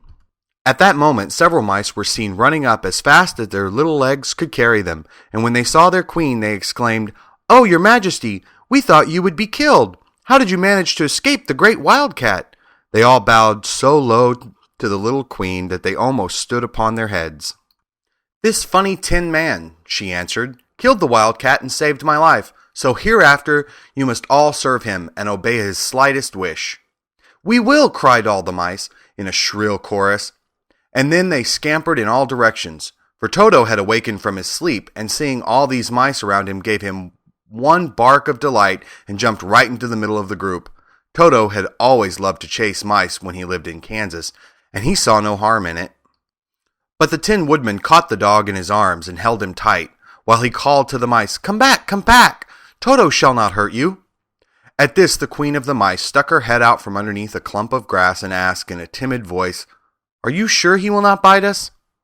"I will not let him," said the Woodman, "so do not be afraid." One by one the mice came creeping back, and Toto did not bark again, although he tried to get out of the woodman's arms and would have bitten him had he not known very well he was made of tin. Finally, one of the biggest mice spoke. "Is there anything we can do," it asked, "to repay you for saving the life of our queen?" "Nothing that I know of," answered the woodman, but the scarecrow, who had been trying to think, but could not because his head was stuffed with straw, said quickly, "Oh yes, you can save our friend the Cowardly Lion who is asleep in the poppy bed." "A lion?" cried the little queen. "Why, he would eat us all up." "Oh no," declared the scarecrow. "This lion is a coward." "Really?" asked the mouse. "He says so himself," answered the scarecrow, "and he would never hurt anyone who is our friend.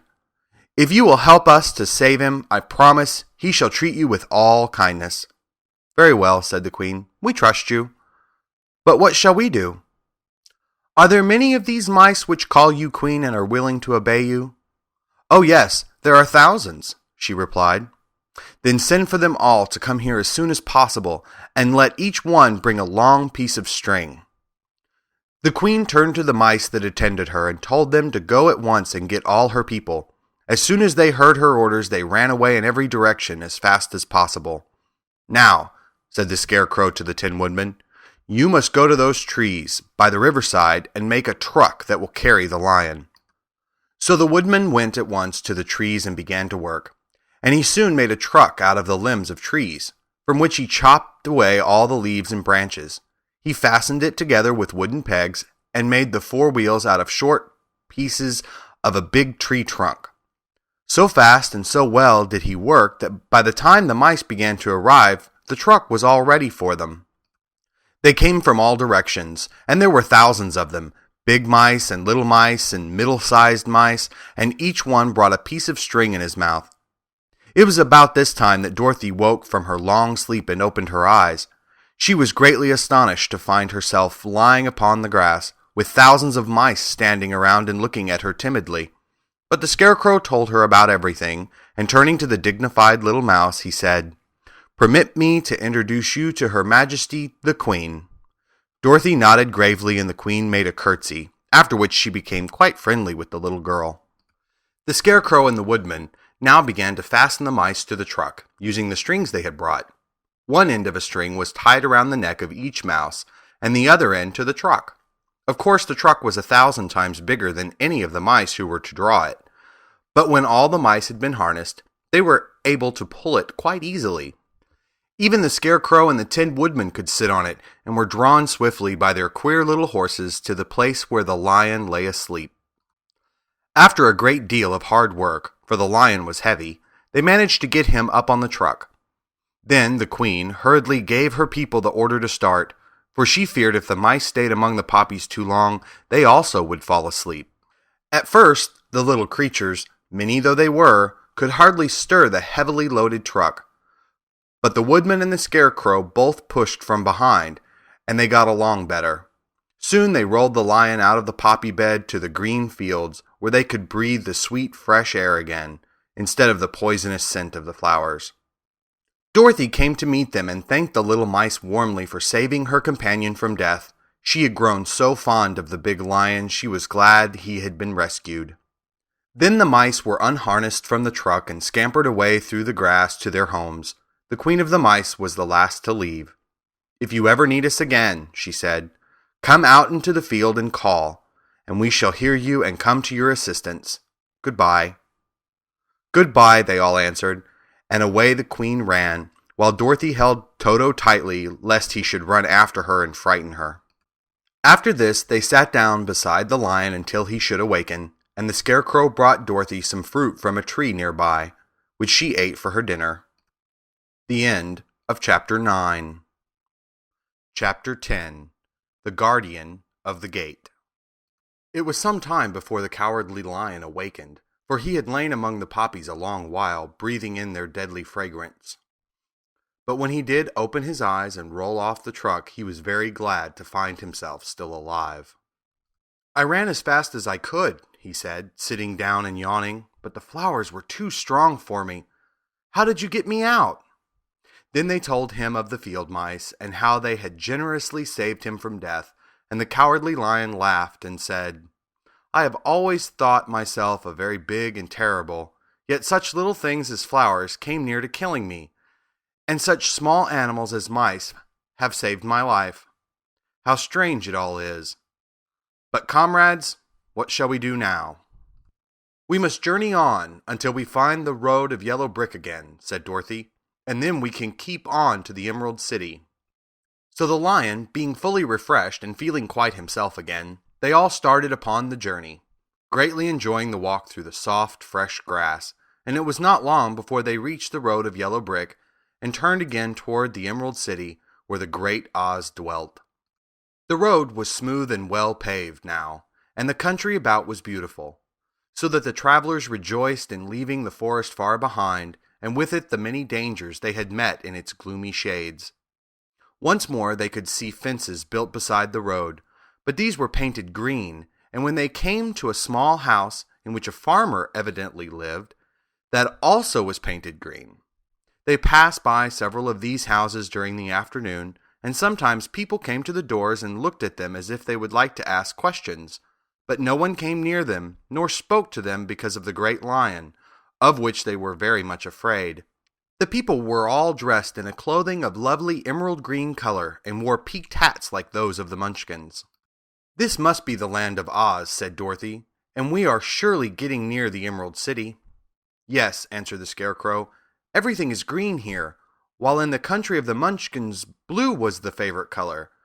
But the people do not seem to be as friendly as the Munchkins, and I'm afraid we shall be unable to find a place to pass the night." "I should like something to eat besides fruit," said the girl, "and I'm sure Toto is nearly starved.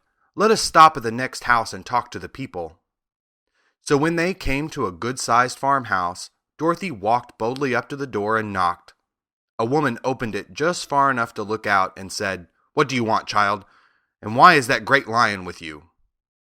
"We wish to pass the night with you, if you will allow us," answered Dorothy, "and the lion is my friend and comrade, and would not hurt you for the world." "Is he tame?"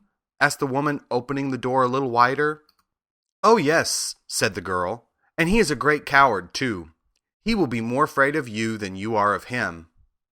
"Well," said the woman, after thinking it over and taking another peep at the lion, "if that is the case, you may come in, and I will give you some supper and a place to sleep." So they all entered the house, where there were, besides the woman, 2 children and a man. The man had hurt his leg and was lying on the couch in a corner. They seemed greatly surprised to see so strange a company, and while the woman was busy laying the table, the man asked, "Where are you all going?" "To the Emerald City," said Dorothy, "to see the great Oz." "Oh, indeed!" exclaimed the man. "Are you sure that Oz will see you?" "Why not?" she replied. "Why, it is said that he never lets anyone come into his presence.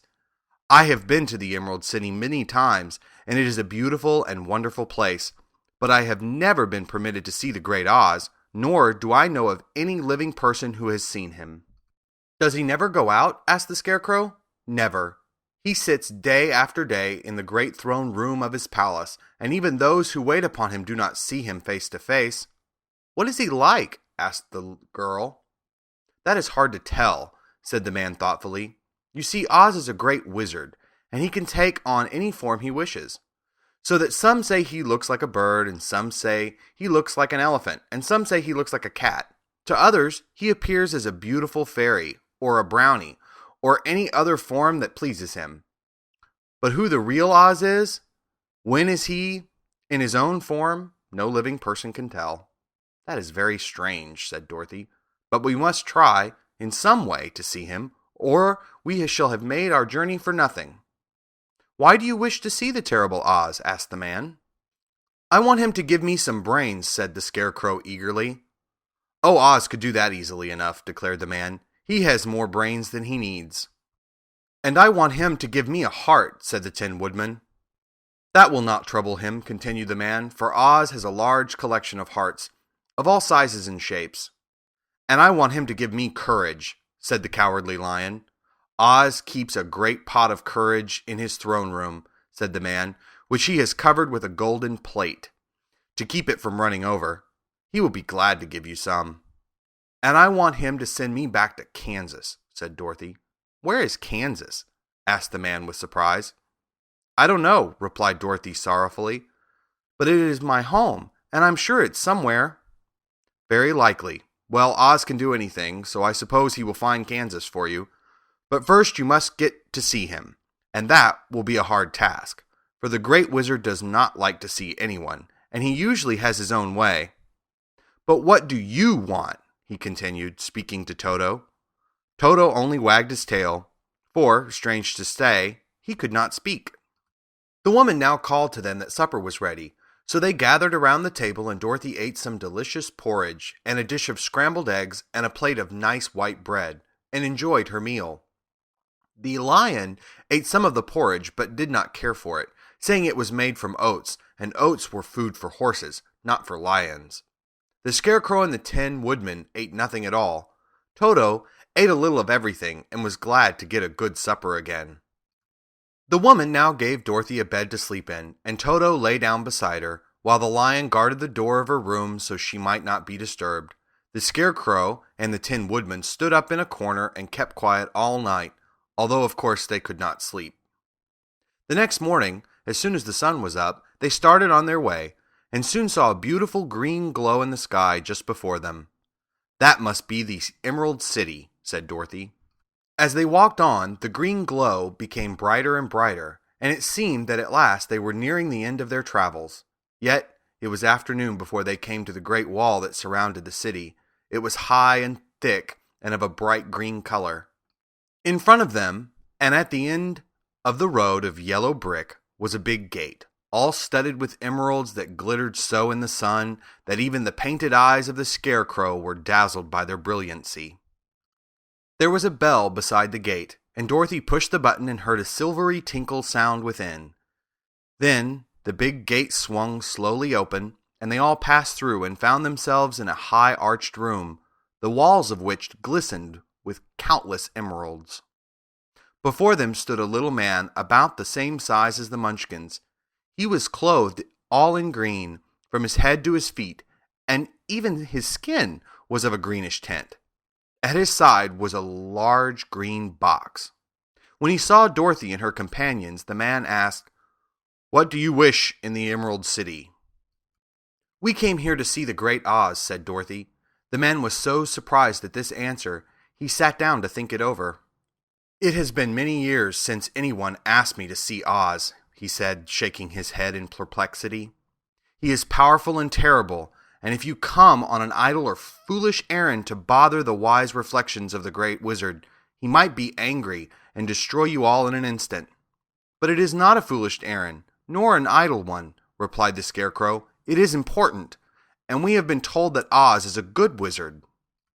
"So he is," said the Green Man, "and he rules the Emerald City wisely and well.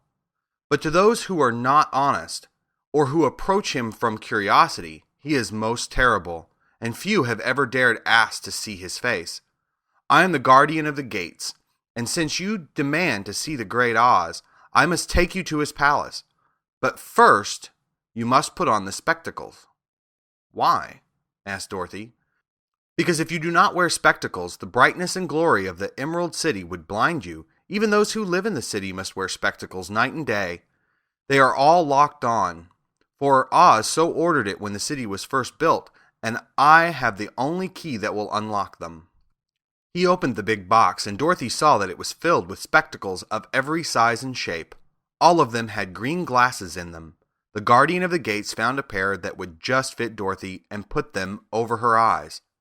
There were 2 golden bands fastened to them that passed around the back of her head, where they were locked together by a little key that was at the end of a chain the guardian of the gate wore around his neck.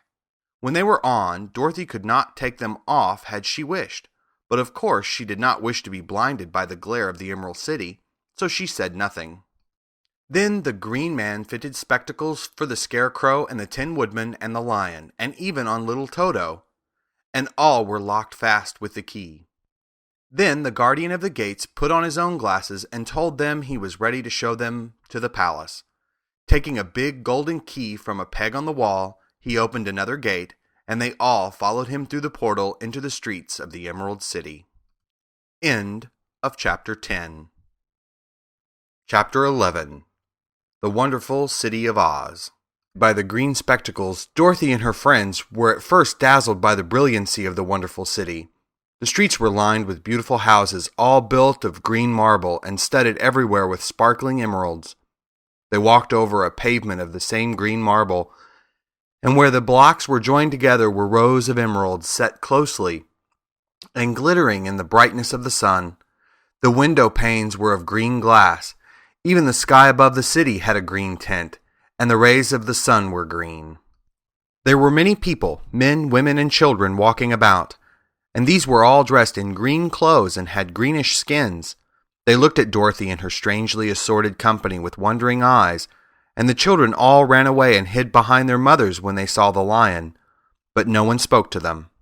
Many shops stood in the street, and Dorothy saw that everything in them was green. Green candy and green popcorn were offered for sale, as well as green shoes, green hats, and green clothes of all sorts. At one place, a man was selling green lemonade, and when the children bought it, Dorothy could see that they paid for it with green pennies. There seemed to be no horses nor animals of any kind. The men carried things around in little green carts which they pushed before them. Everyone seemed happy and contented and prosperous. The guardian of the gates led them through the streets until they came to a big building, exactly in the middle of the city, which was the palace of Oz, the great wizard. There was a soldier before the door, dressed in a green uniform and wearing a long green beard. "Here are strangers," said the guardian of the gate to him, "and they demand to see the great Oz." "Step inside," answered the soldier, "and I will carry your message to him." So they passed through the palace gates and were led into a big room with a green carpet and lovely green furniture set with emeralds. The soldier made them all wipe their feet upon a green mat before entering this room, and when they were seated, he said politely, "Please make yourselves comfortable while I go to the door of the throne room and tell Oz you are here." They had to wait a long time before the soldier returned. When at last he came back, Dorothy asked, "Have you seen Oz?" "Oh, no," returned the soldier. "I have never seen him, but I spoke with him as he sat behind his screen and gave him your message. He said he will grant you an audience, if you so desire, but each one of you must enter his presence alone, and he will admit but one each day. Therefore, as you must remain in the palace for several days, I will have you shown to rooms where you may rest in comfort after your journey." "Thank you," replied the girl. "That is very kind of Oz." The soldier now blew upon a green whistle, and at once a young girl dressed in a pretty green silk gown entered the room. She had lovely green hair and green eyes, and she bowed low before Dorothy as she said, "Follow me, and I will show you your room." So Dorothy said goodbye to all her friends except Toto, and taking the dog in her arms, followed the green girl through 7 passages and up 3 flights of stairs until they came to a room at the front of the palace. It was the sweetest little room in the world, with a soft, comfortable bed that had sheets of green silk and a green velvet counterpane. There was a tiny fountain in the middle of the room that shot a spray of green perfume into the air, to fall back into a beautifully carved green marble basin. Beautiful green flowers stood in the windows, and there was a shelf with a row of little green books. When Dorothy had time to open these books, she found them full of queer green pictures that made her laugh. They were so funny. In a wardrobe, there were many green dresses made of silk and satin and velvet, and all of them fitted Dorothy exactly. "Make yourself perfectly at home," said the green girl, "and if you wish for anything, ring the bell. Oz will send for you tomorrow morning." She left Dorothy alone and went back to the others. These she also led to rooms, and each one of them found themselves lodged in a very pleasant part of the palace. Of course, this politeness was wasted on the Scarecrow, for when he found himself alone in his room, he stood stupidly in one spot, just within the doorway, to wait till morning. It would not rest him to lie down, and he could not close his eyes, so he remained all night staring at a little spider which was weaving its web in a corner of the room, just as if it were not one of the most wonderful rooms in the world. The Tin Woodman lay down on his bed from force of habit, for he remembered when he was made of flesh, but not being able to sleep, he passed the night moving his joints up and down to make sure they kept in good working order. The lion would have preferred a bed of dry leaves in the forest, and did not like being shut up in a room, but he had too much sense to let this worry him. So he sprang upon the bed and rolled himself up like a cat and purred himself asleep in a minute. The next morning after breakfast, the Green Maiden came to fetch Dorothy, and she dressed her in one of the prettiest gowns, made of green brocade satin. Dorothy put on a green silk apron and tied a green ribbon around Toto's neck, and they started for the throne room of the great Oz. First they came to a great hall in which were many ladies and gentlemen of the court, all dressed in rich costumes. These people had nothing to do but talk to each other, but they always came to wait outside the throne room every morning, although they were never permitted to see Oz. As Dorothy entered, they looked at her curiously, and one of them whispered, "Are you really going to look upon the face of Oz the Terrible?" "Of course," answered the girl, "if he will see me." "Oh, he will see you," said the soldier who had taken her message to the wizard, "although he does not like to have people ask to see him. Indeed, at first he was angry, and I said I should send you back where you came from. Then he asked me what you looked like, and when I mentioned your silver shoes, he was very much interested. At last I told him about the mark upon your forehead, and he decided he would admit you to his presence." Just then a bell rang, and the green girl said to Dorothy, "That is the signal. You must go into the throne room alone." She opened a little door, and Dorothy walked boldly through and found herself in a wonderful place. It was a big, round room with a high arched roof, and the walls and ceiling and floor were covered with large emeralds set closely together. In the center of the roof was a great light, as bright as the sun, which made the emeralds sparkle in a wonderful manner. But what interested Dorothy most was the big throne of green marble that stood in the middle of the room. It was shaped like a chair and sparkled with gems, as did everything else. In the center of the chair was an enormous head, without a body to support it or any arms or legs whatever. There was no hair upon this head, but it had eyes and a nose and mouth, and was much bigger than the head of the biggest giant. As Dorothy gazed upon this in wonder and fear, the eyes turned slowly and looked at her sharply and steadily. Then the mouth moved, and Dorothy heard a voice say, "I am Oz, the great and terrible. Who are you, and why do you seek me?" It was not such an awful voice as she had expected to come from the big head, so she took courage and answered, "I am Dorothy, the small and meek. I have come to you for help." The eyes looked at her thoughtfully for a full minute. Then, said the voice, "Where did you get the silver shoes?"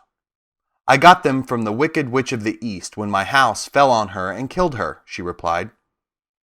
"Where did you get the mark upon your forehead?" continued the voice. "That is where the Good Witch of the North kissed me when she bade me goodbye and sent me to you," said the girl. Again the eyes looked at her sharply, and they saw she was telling the truth. Then Oz asked, "What do you wish me to do?" "Send me back to Kansas where my Aunt Em and Uncle Henry are," she answered earnestly. "I don't like your country, although it is so beautiful, and I am sure Aunt Em will be dreadfully worried over my being away so long." The eyes winked 3 times, and then they turned up to the ceiling and down to the floor and rolled around so queerly that they seemed to see every part of the room, and at last they looked at Dorothy again. "Why should I do this for you?" asked Oz. "Because you are strong and I am weak, because you are a great wizard and I am only a little girl." "But you are strong enough to kill the Wicked Witch of the East," said Oz. "That just happened," returned Dorothy simply. "I could not help it." "Well," said the head, "I will give you my answer. You have no right to expect me to send you back to Kansas unless you do something for me in return. In this country, everyone must pay for everything he gets. If you wish me to use my magic power to send you home again, you must do something for me first. Help me, and I will help you." "What must I do?" asked the girl. "Kill the Wicked Witch of the West," answered Oz. "But I cannot!" exclaimed Dorothy, greatly surprised. "You killed the Witch of the East, and you wear the silver shoes, which bear a powerful charm. There is now but one wicked witch left in all this land, and when you can tell me she is dead, I will send you back to Kansas, but not before." The little girl began to weep. She was so much disappointed, and the eyes winked again and looked upon her anxiously, as if the great Oz felt that she could help him if she would. "I never killed anything willingly," she sobbed. "Even if I wanted to, how could I kill the Wicked Witch? If you, who are great and terrible, cannot kill her yourself, how do you expect me to do it?" "I do not know," said the head.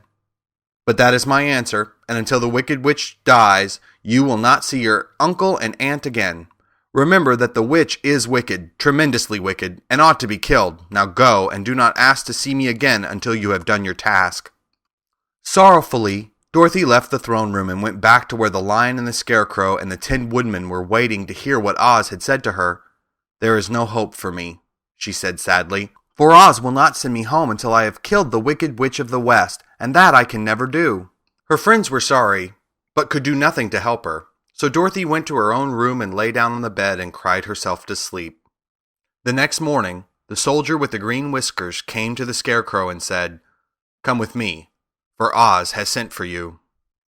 So the Scarecrow followed him and was admitted into the great throne room, where he saw, sitting in the emerald throne, a most lovely lady.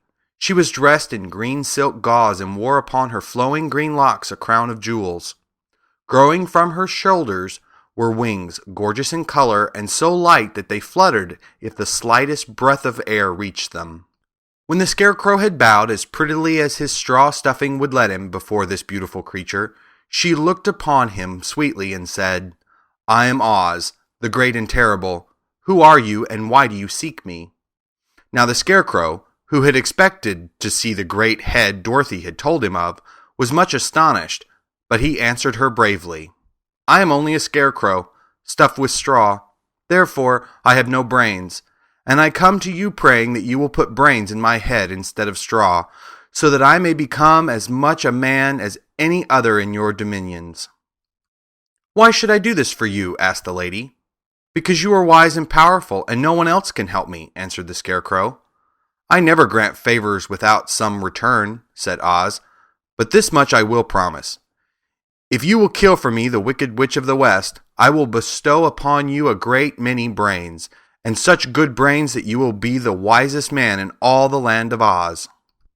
"I thought you asked Dorothy to kill the witch," said the Scarecrow in surprise. "So I did. I don't care who kills her, but until she is dead I will not grant your wish. Now go, and do not seek me again until you have earned the brains you so greatly desire."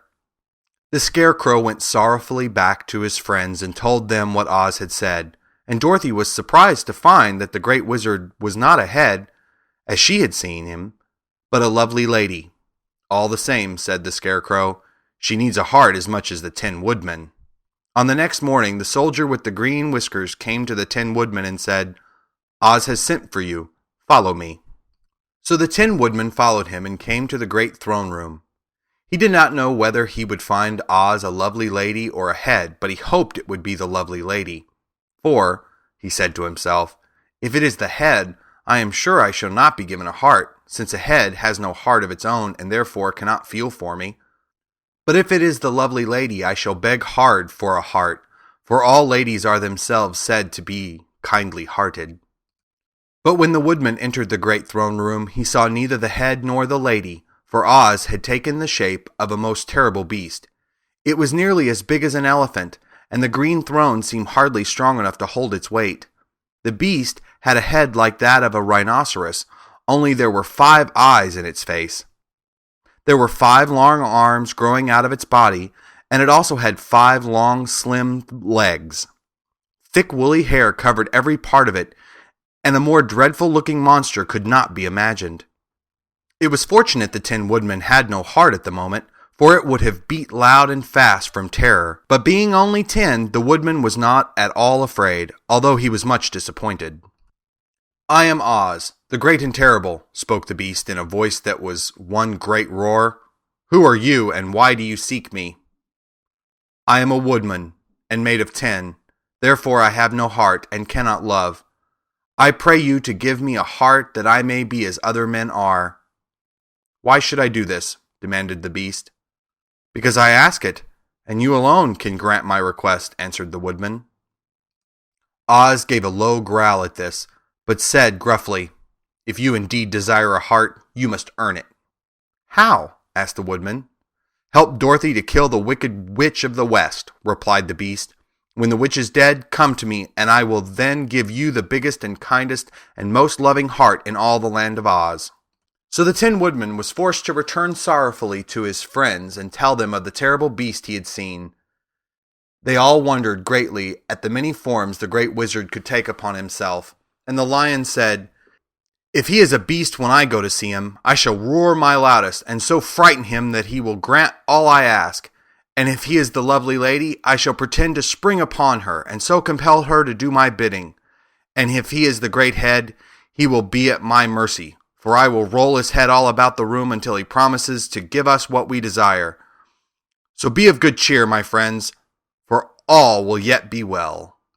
The next morning, the soldier with the green whiskers led the lion to the great throne room and bade him enter the presence of Oz. The lion at once passed through the door, and glancing around, saw to his surprise that before the throne was a ball of fire, so fierce and glowing that he could scarcely bear to gaze upon it. His first thought was that Oz had by accident caught on fire and was burning up. But when he tried to go nearer, the heat was so intense that it singed his whiskers, and he crept back tremblingly to a spot nearer the door. Then a low, quiet voice came from the ball of fire, and these were the words it spoke. "I am Oz, the great and terrible. Who are you, and why do you seek me?"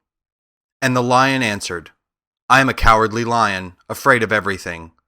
I come to you to beg that you give me courage, so that in reality I may become the king of beasts, as men call me." "Why should I give you courage?" demanded Oz. "Because of all wizards you are the greatest, and alone have power to grant my request," answered the lion. The ball of fire burned fiercely for a time, and the voice said, "Bring me proof that the wicked witch is dead, and that moment I will give you courage, but as long as the witch lives, you must remain a coward." The lion was angry at this speech, but could say nothing in reply, and while he stood silently gazing at the ball of fire, it became so furiously hot that he turned tail and rushed from the room. He was glad to find his friends waiting for him, and told them of his terrible interview with the wizard. "What shall we do now?" asked Dorothy sadly. "There is only one thing we can do," returned the lion, "and that is to go to the land of the Winkies, seek out the wicked witch, and destroy her." "But suppose we cannot," said the girl. "Then I shall never have courage," declared the lion. "And I shall never have brains," said the Scarecrow. "And I shall never have a heart," spoke the Tin Woodman. "And I shall never see Aunt Em and Uncle Henry," said Dorothy, beginning to cry. "Be careful," cried the green girl. "The tears will fall on your green silk gown and spot it." So Dorothy dried her eyes and said, "I suppose we must try it, but I am sure I do not want to kill anybody, even to see Aunt Em again." "I will go with you, but I'm too much of a coward to kill the witch," said the lion. "I will go too," declared the Scarecrow, "but I shall not be of much help to you. I am such a fool." "I haven't the heart to harm even a witch," remarked the Tin Woodman, "but if you go, I certainly shall go with you." Therefore, it was decided to start upon their journey the next morning, and the Woodman sharpened his axe on a green grindstone and had all his joints properly oiled. The Scarecrow stuffed himself with fresh straw, and Dorothy put new paint on his eyes that he might see better. The green girl, who was very kind to them, filled Dorothy's basket with good things to eat, and fastened a little bell around Toto's neck with a green ribbon. They went to bed quite early and slept soundly until daylight, when they were awakened by the crowing of a green cock that lived in the backyard of the palace, and the crackling of a hen that had laid a green egg. End of Chapter 11. Chapter 12. The Search for the Wicked Witch. The soldier with the green whiskers led them through the streets of the Emerald City until they reached the room where the guardian of the gates lived. This officer unlocked their spectacles to put them back in his great box, and then he politely opened the gate for our friends. "Which road leads to the Wicked Witch of the West?" asked Dorothy. "There is no road," answered the guardian of the gates. "No one ever wishes to go that way." "How then are we to find her?" inquired the girl. "That will be easy," replied the man. "For when she knows you are in the country of the Winkies, she will find you, and make you all her slaves." "Perhaps not," said the Scarecrow, "for we mean to destroy her." "Oh, that is different," said the guardian of the gates. "No one has ever destroyed her before, so naturally I thought she would make slaves of you, as she has of the rest. But take care, for she is wicked and fierce, and may not allow you to destroy her." Keep to the west, where the sun sets, and you cannot fail to find her." They thanked him and bade him goodbye, and turned toward the west, walking over fields of soft grass dotted here and there with daisies and buttercups.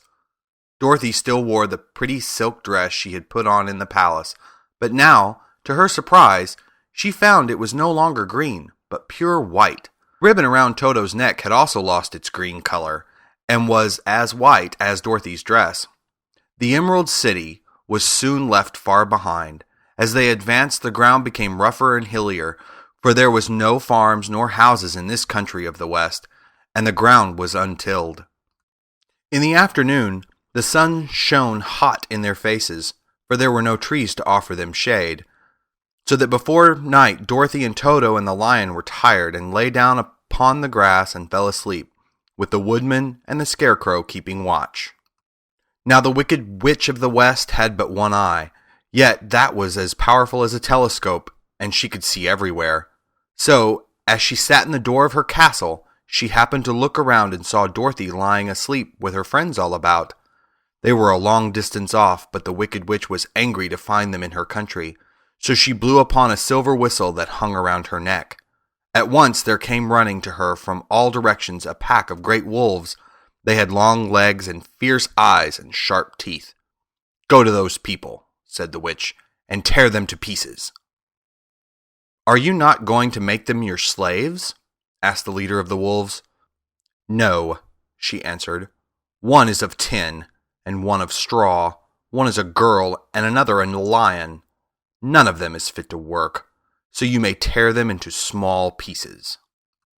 "Very well," said the wolf, and he dashed away at full speed, followed by the others. It was lucky the scarecrow and the woodman were wide awake and heard the wolves coming. "This is my fight," said the woodman, "so get behind me, and I will meet them as they come." He seized his axe, which he had made very sharp, and as the leader of the wolves came on, the Tin Woodman swung his arm and chopped the wolf's head from its body, so that it immediately died. As soon as he could raise his axe, another wolf came up, and he also fell under the sharp edge of the Tin Woodman's weapon. There were 40 wolves, and 40 times a wolf was killed, so that at last they all lay dead in a heap before the woodman. He put down his axe and sat beside the scarecrow, who said, "It was a good fight, friend." They waited until Dorothy awoke the next morning. The little girl was quite frightened when she saw the great pile of shaggy wolves, but the Tin Woodman told her all. She thanked him for saving them and sat down to breakfast, after which they started again upon their journey. Now this same morning the wicked witch came to the door of her castle and looked out with her one eye that could see far off. She saw all her wolves lying dead, and the strangers still traveling through her country. This made her angrier than before, and she blew her silver whistle twice. Straightway a great flock of wild crows came flying toward her, enough to darken the sky, and the wicked witch said to the King Crow, "Fly at once to the strangers, peck out their eyes and tear them to pieces." The wild crows flew in one great flock toward Dorothy and her companions. When the little girl saw them coming, she was afraid. But the scarecrow said, "This is my battle, so lie down beside me and you will not be harmed."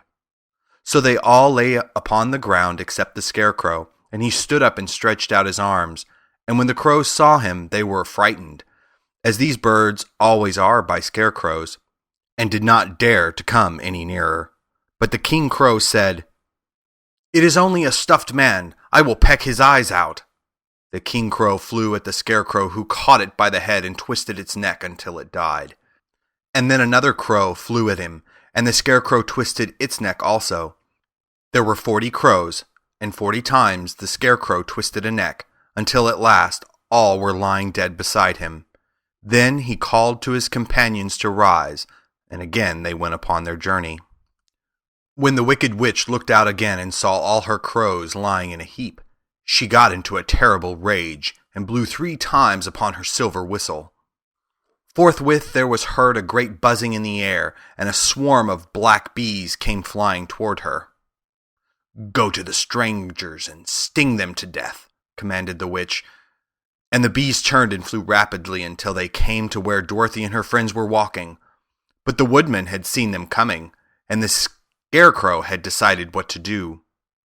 "Take out my straw and scatter it over the little girl and the dog and the lion," he said to the woodman, "and the bees cannot sting them." This the woodman did, and as Dorothy lay close beside the lion and held Toto in her arms, the straw covered them entirely. The bees came and found no one but the woodman to sting, so they flew at him and broke off all their stings against the 10, without hurting the woodman at all. And as bees cannot live when their stings are broken, that was the end of the black bees, and they lay scattered thick about the woodman, like little heaps of fine coal.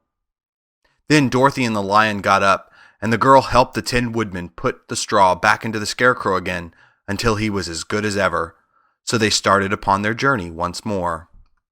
The Wicked Witch was so angry when she saw her black bees in little heaps like fine coal that she stamped her foot and tore her hair and gnashed her teeth. And then she called a dozen of her slaves, who were the Winkies, and gave them sharp spears, telling them to go to the strangers and destroy them. The Winkies were not a brave people, but they had to do as they were told, so they marched away until they came near to Dorothy.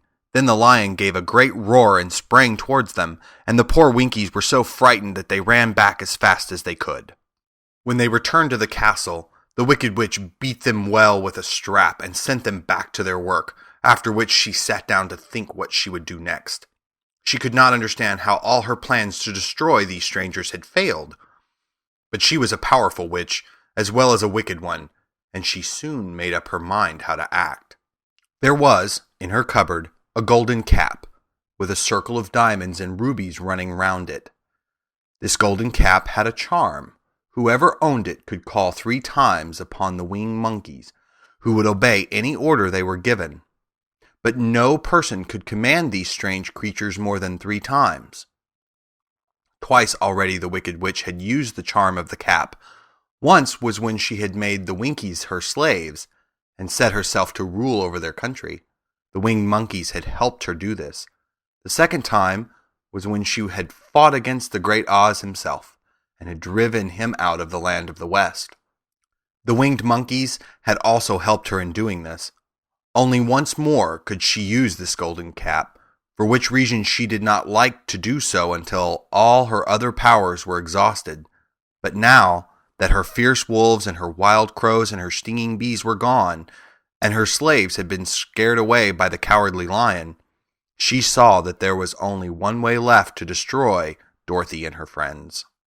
So the Wicked Witch took the golden cap from her cupboard and placed it upon her head.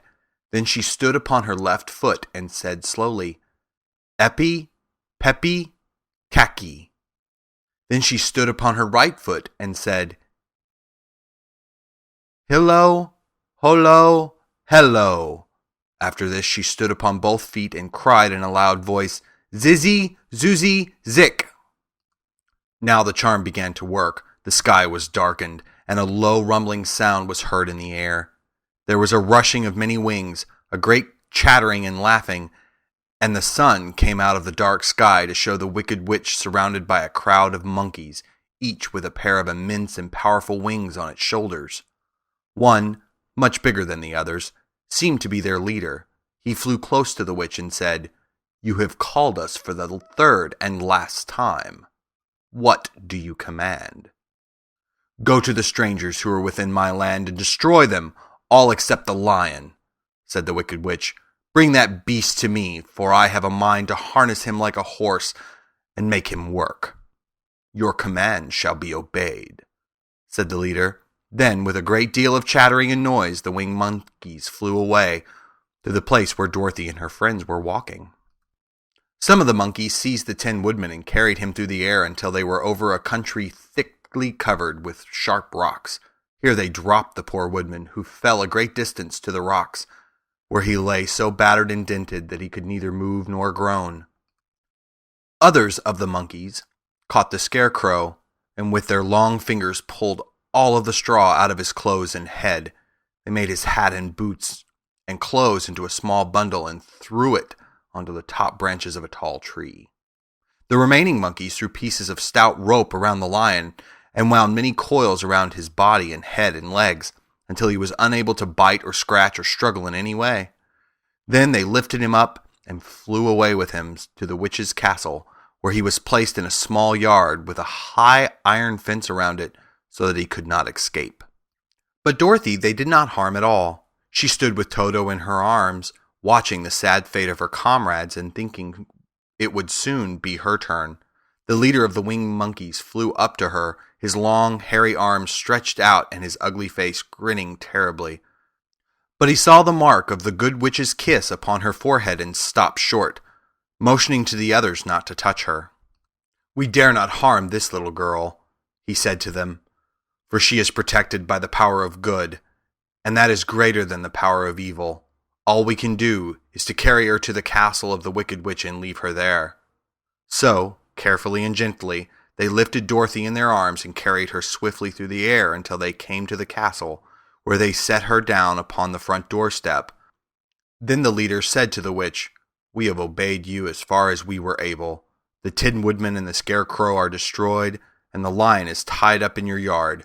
The little girl we dare not harm, nor the dog she carries in her arms. Your power over our band is now ended, and you will never see us again."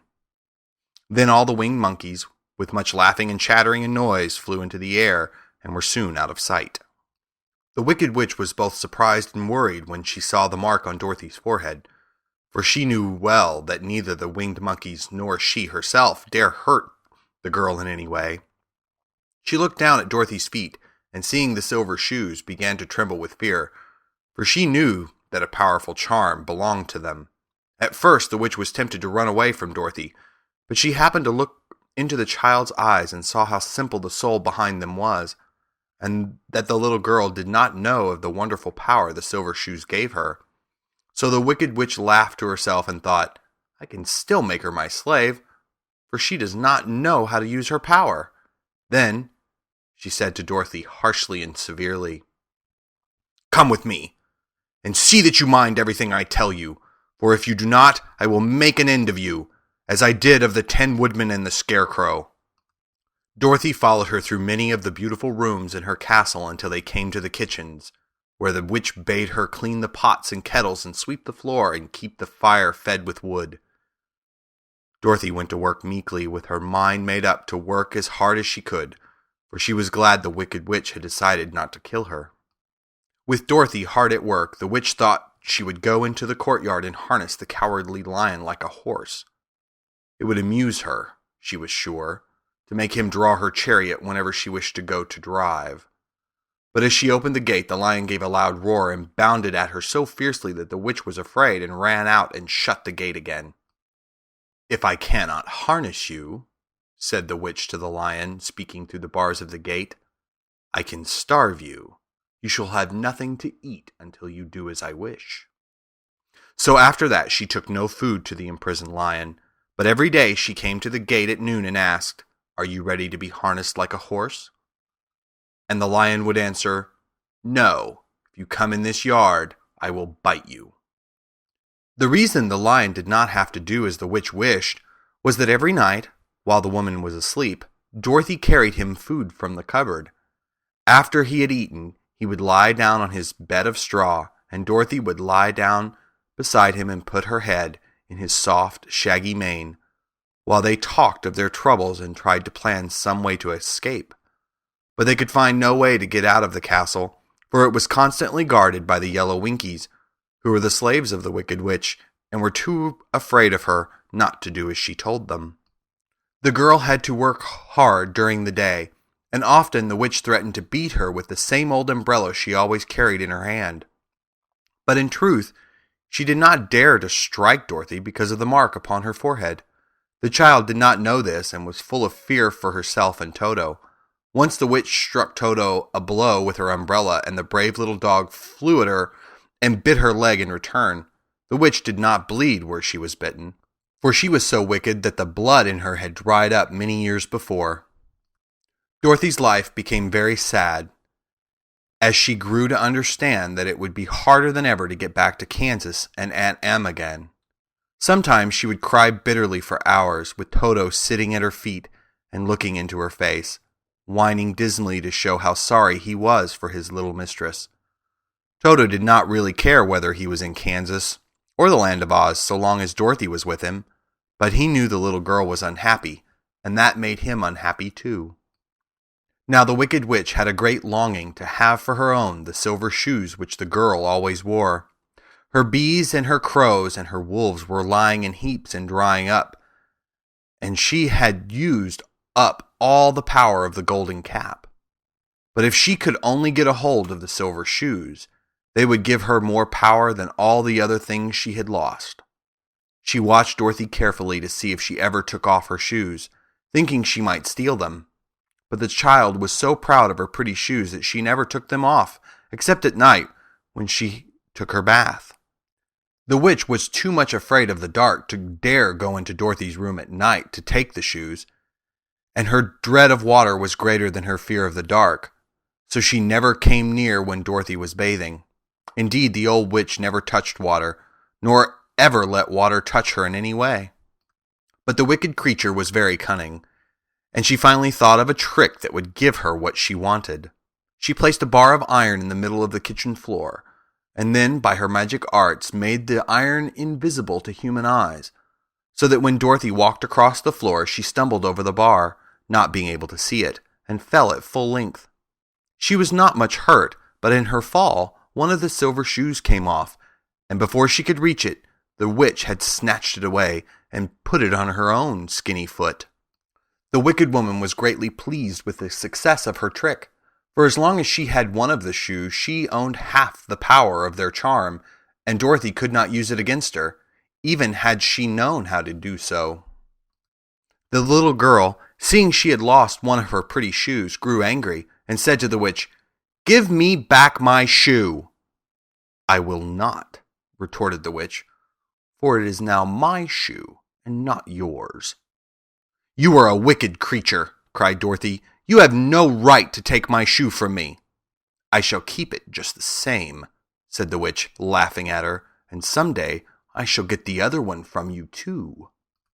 This made Dorothy so very angry that she picked up the bucket of water that stood near and dashed it over the witch, wetting her from head to foot.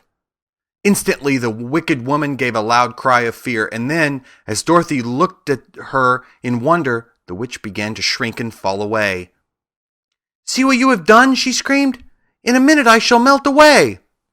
"I'm very sorry indeed," said Dorothy, who was truly frightened to see the witch actually melting away like brown sugar before her very eyes. "Didn't you know water would be the end of me?" asked the witch in a wailing, despairing voice. "Of course not," answered Dorothy. "How should I?" "Well, in a few minutes I shall be all melted, and you will have the castle to yourself. I have been wicked in my day, but I have never thought a little girl like you would ever be able to melt me and end my wicked deeds. Look out! Here I go!" With these words, the witch fell down in a brown, melted, shapeless mass and began to spread over the clean boards of the kitchen floor. Seeing that she had really melted away into nothing, Dorothy drew another bucket of water and threw it over the mess. She then swept it all out the door. After picking out the silver shoe, which was all that was left of the old woman, she cleaned and dried it with a cloth and put it on her foot again. Then, being at last free to do as she chose, she ran out to the courtyard to tell the lion that the Wicked Witch of the West had come to an end, and that they were no longer prisoners in a strange land. End of Chapter 12. Chapter 13. The Rescue. The Cowardly Lion was much pleased to hear that the Wicked Witch had been melted by a bucket of water, and Dorothy at once unlocked the gate of his prison and set him free. They went in together to the castle, where Dorothy's first act was to call all the Winkies together and tell them that they were no longer slaves. There was great rejoicing among the Yellow Winkies, for they had been made to work hard during many years for the Wicked Witch, who had always treated them with great cruelty. They kept this day as a holiday, then and ever after, and spent the time in feasting and dancing. "If our friends, the Scarecrow and the Tin Woodman, were only with us," said the Lion, "I should be quite happy." "Don't you suppose we could rescue them?" asked the girl anxiously. "We can try," answered the Lion. So they called the Yellow Winkies and asked them if they would help to rescue their friends, and the Winkies said that they would be delighted to do all in their power for Dorothy, who had set them free from bondage. So she chose a number of the Winkies who looked as if they knew the most, and they all started away. They traveled that day and part of the next until they came to the rocky plain where the Tin Woodman lay, all battered and bent. His axe was near him, but the blade was rusted and the handle broken off short. The Winkies lifted him tenderly in their arms and carried him back to the yellow castle again, Dorothy shedding a few tears by the way at the sad plight of her old friend, and the lion looking sober and sorry. When they reached the castle, Dorothy said to the Winkies, "Are any of your people tinsmiths?" "Oh, yes, some of us are very good tinsmiths," they told her. "Then bring them to me," she said. And when the tinsmiths came, bringing with them all their tools and baskets, she inquired, "Can you straighten out those dents in the Tin Woodman, and bend him back into shape again, and solder him together where he is broken?" The tinsmiths looked the woodman over carefully, and then answered that they thought they could mend him so he would be as good as ever. So they set to work in one of the big yellow rooms of the castle, and worked for 3 days and 4 nights, hammering and twisting and bending and soldering and polishing and pounding at the legs and body and head of the Tin Woodman, until at last he was straightened out into his old form, and his joints worked as well as ever. To be sure, there were several patches on him, but the tinsmiths did a good job, and as the woodman was not a vain man, he did not mind the patches at all. When, at last, he walked into Dorothy's room and thanked her for rescuing him, he was so pleased that he wept tears of joy, and Dorothy had to wipe every tear carefully from his face with her apron so that his joints would not be rusted. At the same time, her own tears fell thick and fast at the joy of meeting her old friend again, and these tears did not need to be wiped away. As for the lion, he wiped his eyes so often with the tip of his tail that it became quite wet, and he was obliged to go out into the courtyard and hold it in the sun until it dried. "If we only had the Scarecrow with us again," said the Tin Woodman when Dorothy had finished telling him everything that had happened, "I should be quite happy." "We must try to find him," said the girl. So she called the Winkies to help her, and they walked all that day and part of the next until they came to the tall tree in the branches of which the winged monkeys had tossed the Scarecrow's clothes. It was a very tall tree, and the trunk was so smooth that no one could climb it. But the woodman said at once, "I'll chop it down, and then we can get the Scarecrow's clothes." Now, while the tinsmiths had been working on mending the woodman himself, another of the Winkies, who was a goldsmith, had made an axe handle of solid gold and fitted it to the woodman's axe, instead of the old broken handle. Others polished the blade until all the rust was removed and it glistened like burnished silver. As soon as he had spoke, the Tin Woman began to chop, and in a short time the tree fell over with a crash, whereupon the Scarecrow's clothes fell out of the branches and rolled off on the ground. Dorothy picked them up and had the Winkies carry them back to the castle, where they were stuffed with nice, clean straw. And behold, here was the Scarecrow, as good as ever, thanking them over and over again for saving him. Now that they were reunited, Dorothy and her friends spent a few happy days at the Yellow Castle, where they found everything they needed to make them comfortable. But one day the girl thought of Aunt Em and said, "We must go back to Oz and claim his promise." "Yes," said the woodman, "at last I shall get my heart, and I shall get my brains," added the Scarecrow joyfully, "and I shall get my courage," said the lion thoughtfully, "and I shall get back to Kansas," cried Dorothy, clapping her hands. "Oh, let us start for the Emerald City tomorrow." This they decided to do. The next day they called the Winkies together and bade them goodbye. The Winkies were sorry to have them go, and they had grown so fond of the Tin Woodman that they begged him to stay and rule over them and the yellow land of the West. Finding they were determined to go, the Winkies gave Toto and the lion each a golden collar, and to Dorothy they presented a beautiful bracelet studded with diamonds, and to the Scarecrow they gave a gold-headed walking stick to keep him from stumbling, and to the Tin Woodman they offered a silver oil can, inlaid with gold and set with precious jewels. Every one of the travelers made the Winkies a pretty speech in return, and all shook hands with them until their arms ached. Dorothy went to the witch's cupboard to fill her basket with food for the journey, and there she saw the golden cap. She tried it on her own head and found that it fitted her exactly. She did not know anything about the charm of the golden cap, but she saw that it was pretty, so she made up her mind to wear it and carry her sunbonnet in the basket. Then, being prepared for the journey, they all started for the Emerald City, and the Winkies gave them 3 cheers and many good wishes to carry with them. End of Chapter 13. Chapter 14. The Winged Monkeys. You will remember that there was no road, not even a pathway, between the castle of the Wicked Witch and the Emerald City. When the 4 travelers went in search of the witch, she had seen them coming, and so sent the winged monkeys to bring them to her. It was much harder to find their way back through the big fields of buttercups and yellow daisies than it was being carried. They knew, of course, they must go straight east, towards the rising sun, and they started off in the right way. But at noon, when the sun was over their heads, they did not know which was east and which was west. And that was the reason they were lost in the great field. They kept on walking, however, and at night the moon came out and shone brightly. So they lay down among the sweet-smelling yellow flowers and slept soundly until morning, all but the Scarecrow and the Tin Woodman. The next morning the sun was behind a cloud, but they started on, as if they were quite sure which way they were going.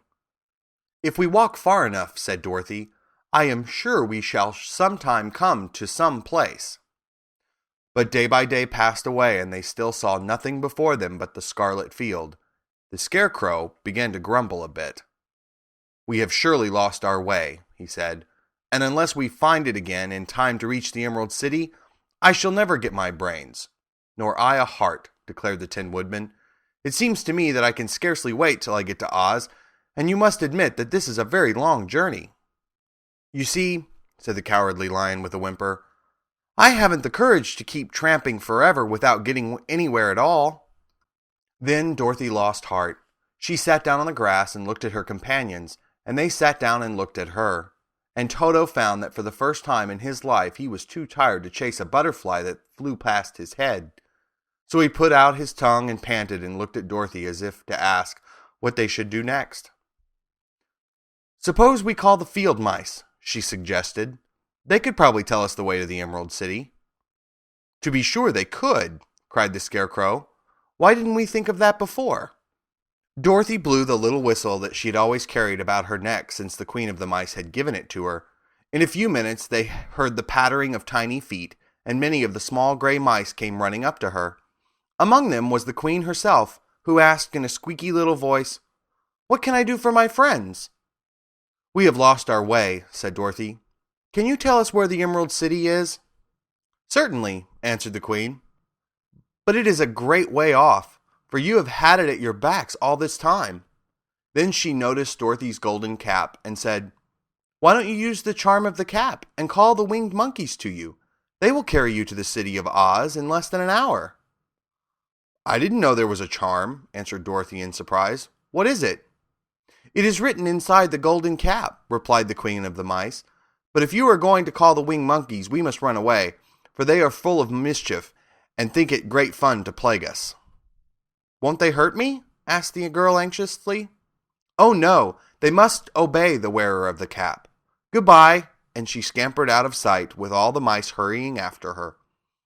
Dorothy looked inside the golden cup and saw some words written upon the lining. These, she thought, must be the charm, so she read the directions carefully and put the cap upon her head. "Epi, Peppy, Cocky," she said, standing on her left foot. "What did you say?" asked the Scarecrow, who did not know what she was doing. "Hilo, holo, hello," Dorothy went on, standing this time on her right foot. "Hello," replied the Tin Woodman calmly. "Zizzy, zoozy, zick," and said Dorothy, who was now standing on both feet. This ended the saying of the charm, and they heard a great chattering and flapping of wings as the band of winged monkeys flew up to them. The king bowed low before Dorothy and asked, "What is your command?" "We wish to go to the Emerald City," said the child, "and we have lost our way." "We will carry you," replied the king, and no sooner than he had spoken than 2 of the monkeys caught Dorothy in their arms and flew away with her. Others took the Scarecrow and the Woodman and the Lion and one little monkey seized Toto and flew after them, although the dog tried hard to bite him. The Scarecrow and the Tin Woodman were rather frightened at first, for they remembered how badly the winged monkeys had treated them before. But they saw that no harm was intended, so they rode through the air quite cheerfully, and had a fine time looking at the pretty gardens and woods far below them. Dorothy found herself riding easily between two of the biggest monkeys, one of them the king himself. They had made a chair of their hands and were careful not to hurt her. "Why do you have to obey the charm of the golden cap?" she asked. "That is a long story," answered the king, with a winged laugh. "But as we have a long journey before us, I will pass the time by telling you about it, if you wish." "I shall be glad to hear it," she replied. "Once," began the leader, "we were a free people, living happily in the great forest, flying from tree to tree, eating nuts and fruit, and doing just as we pleased without calling anybody master. Perhaps some of us were rather too full of mischief at times, flying down to pull the tails of the animals that had no wings, chasing birds and throwing nuts at the people who walked in the forest. But we were careless and happy and full of fun, and enjoyed every minute of the day. This was many years ago, long before Oz came out of the clouds to rule over this land. There lived here then, away at the north, a beautiful princess, who was also a powerful sorceress. All her magic was used to help the people, and she was never known to hurt anyone who was good.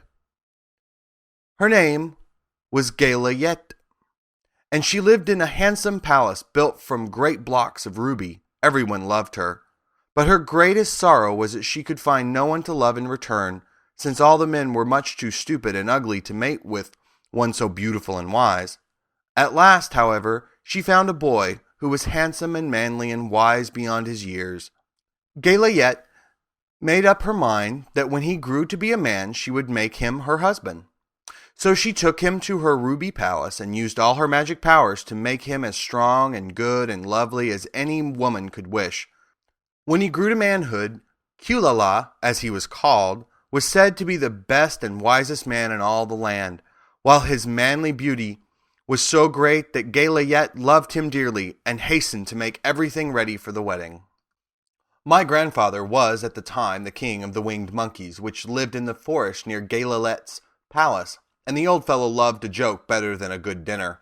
One day, just before the wedding, my grandfather was flying out with his band when he saw Kulala walking beside the river. He was dressed in a rich costume of pink silk and purple velvet, and my grandfather thought he would see what he could do. At his word, the band flew down and seized Kulala, carrying him in their arms until they were over the middle of the river, and then dropped him into the water. "Swim out, my fine fellow," cried my grandfather, "and see if the water has spotted your clothes." Kulala was much too wise not to swim, and he was not in the least spoiled by all his good fortune. He laughed when he came to the top of the water and swam to the shore. But when Gaylayet came running out to see him, she found his silks and velvet all ruined by the river. The princess was angry, and she knew, of course, who did it. She had all the winged monkeys brought before her, and she said at first that their wings should be tied and they should be treated as they had treated Kulala and dropped in the river. But my grandfather pleaded hard, for he knew the monkeys would drown in the river with their wings tied, and Kulala said a kind word for them also, so that Gaylayet finally spared them, on condition that the winged monkeys should ever after do 3 times the bidding of the owner of the golden cap. This cap had been made for a wedding present to Kulala, and it was said to have cost the princess half her kingdom. Of course, my grandfather and all the other monkeys at once agreed to the condition, and that is how it happens that we are 3 times the slaves of the owner of the golden cap, whoever it may be. "And what became of them?" asked Dorothy, who had been greatly interested in the story. "Kulala being the first owner of the golden cap," replied the monkey, "he was the first to lay his wishes upon us. As his bride could not bear the sight of us, he called us all to him in the forest after he had married her, and ordered us always to keep where she could never again set eyes on a winged monkey, which we were glad to do, for we were all afraid of her. This was all we ever had to do until the golden cap fell into the hands of the wicked witch of the West, who made us enslave the Winkies, and afterward drive Oz himself out of the land of the West. Now the golden cap is yours, and 3 times you have the right to lay your wishes upon us."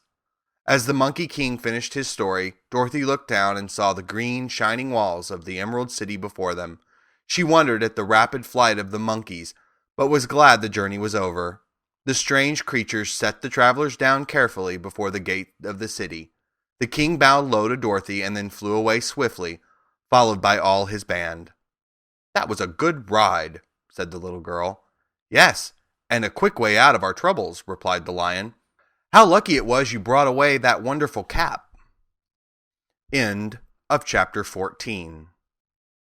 Chapter 15. The Discovery of Oz, the Terrible. The 4 travelers walked up to the great gate of Emerald City and rang the bell.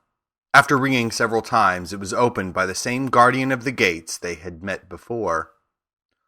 "What are you, back again?" he asked in surprise. "Do you not see us?" answered the Scarecrow. "But I thought you had gone to visit the Wicked Witch of the West." "We did visit her," said the Scarecrow. "And she let you go again?" asked the man in wonder. "She could not help it, for she is melted," explained the Scarecrow. "Melted? Well, that is good news indeed," said the man. "Who melted her?" "It was Dorothy," said the lion gravely. "Good gracious!" exclaimed the man, and he bowed very low indeed before her. Then he led them into his little room and locked the spectacles from the great box on all their eyes, just as he had done before. Afterward, they passed on through the gate into the Emerald City. When the people heard from the guardian of the gates that Dorothy had melted the Wicked Witch of the West, they all gathered around the travelers and followed them in a great crowd to the Palace of Oz. The soldier with the green whiskers was still on guard before the door, but he let them in at once, and they were again met by the beautiful green girl, who showed each of them to their old rooms at once, so they might rest until the great wizard was ready to receive them. The soldier had the news carried straight to Oz that Dorothy and the other travelers had come back again after destroying the Wicked Witch, but Oz made no reply. They thought the great wizard would send for them at once, but he did not. They had no word from him the next day, nor the next, nor the next. The waiting was tiresome and wearing, and at last they grew vexed that Oz should treat them in so poor a fashion, after sending them to undergo hardships and slavery. So the Scarecrow at last asked the green girl to take another message to Oz, saying if he did not let them in to see him at once, they would call the winged monkeys to help them, and find out whether he kept his promises or not. When the wizard was given this message, he was so frightened that he sent word for them to come to the throne room at 4 minutes after 9 o'clock the next morning. He had once met the winged monkeys in the land of the West, and he did not wish to meet them again. The 4 travelers passed a sleepless night, each thinking of the gift Oz had promised to bestow on him. Dorothy fell asleep only once, and then she dreamed she was in Kansas, where Aunt Em was telling her how glad she was to have her little girl home again.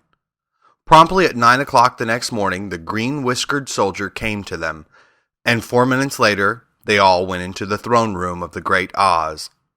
Of course, each one of them expected to see the wizard in the shape he had taken before, and all were greatly surprised when they looked about and saw no one at all in the room.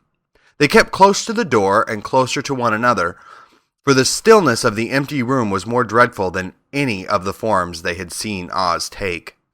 Presently, they heard a solemn voice that seemed to come somewhere near the top of the great dome, and it said, "I am Oz, the great and terrible. Why do you seek me?"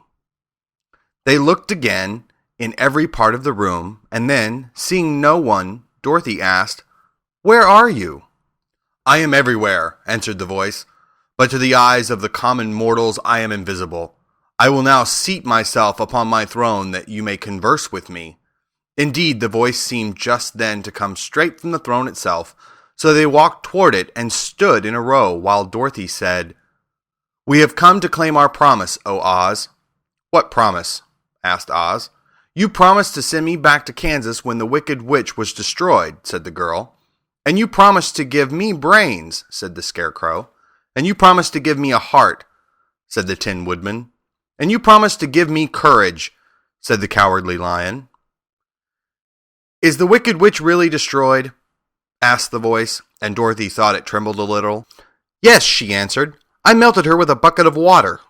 "Dear me," said the voice, "how sudden. Well, come to me tomorrow, for I must have time to think it over." "You've had plenty of time already," said the Tin Woodman angrily. "We shan't wait a day longer," said the Scarecrow. "You must keep your promise to us," exclaimed Dorothy. The Lion thought it might be as well to frighten the Wizard. So he gave a large, loud roar, which was so fierce and dreadful that Toto jumped away from him in alarm and tipped over the screen that stood in a corner.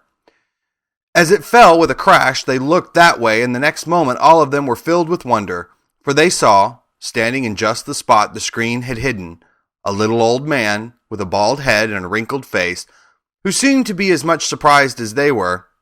The Tin Woodman, raising his axe, rushed toward the little man and cried out, "Who are you?" "I am Oz, the great and terrible," said the little man in a trembling voice. "But don't strike me, please, don't, and I'll do anything you want me to." Our friends looked at him in surprise and dismay. "I thought Oz was a great head," said Dorothy. "And I thought Oz was a lovely lady," said the Scarecrow.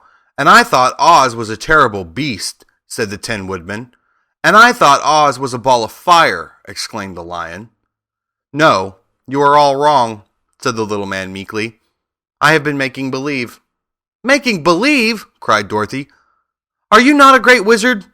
"Hush, my dear. Don't speak so loud, or you will be overheard, and I should be ruined. I'm supposed to be a great wizard." "And you aren't?" she asked. "Not a bit of it, my dear. Just a common man." "You're more than that," said the Scarecrow in a grieved tone. "You're a humbug." "Exactly so," declared the little man, rubbing his hands together as if it pleased him. "I am a humbug."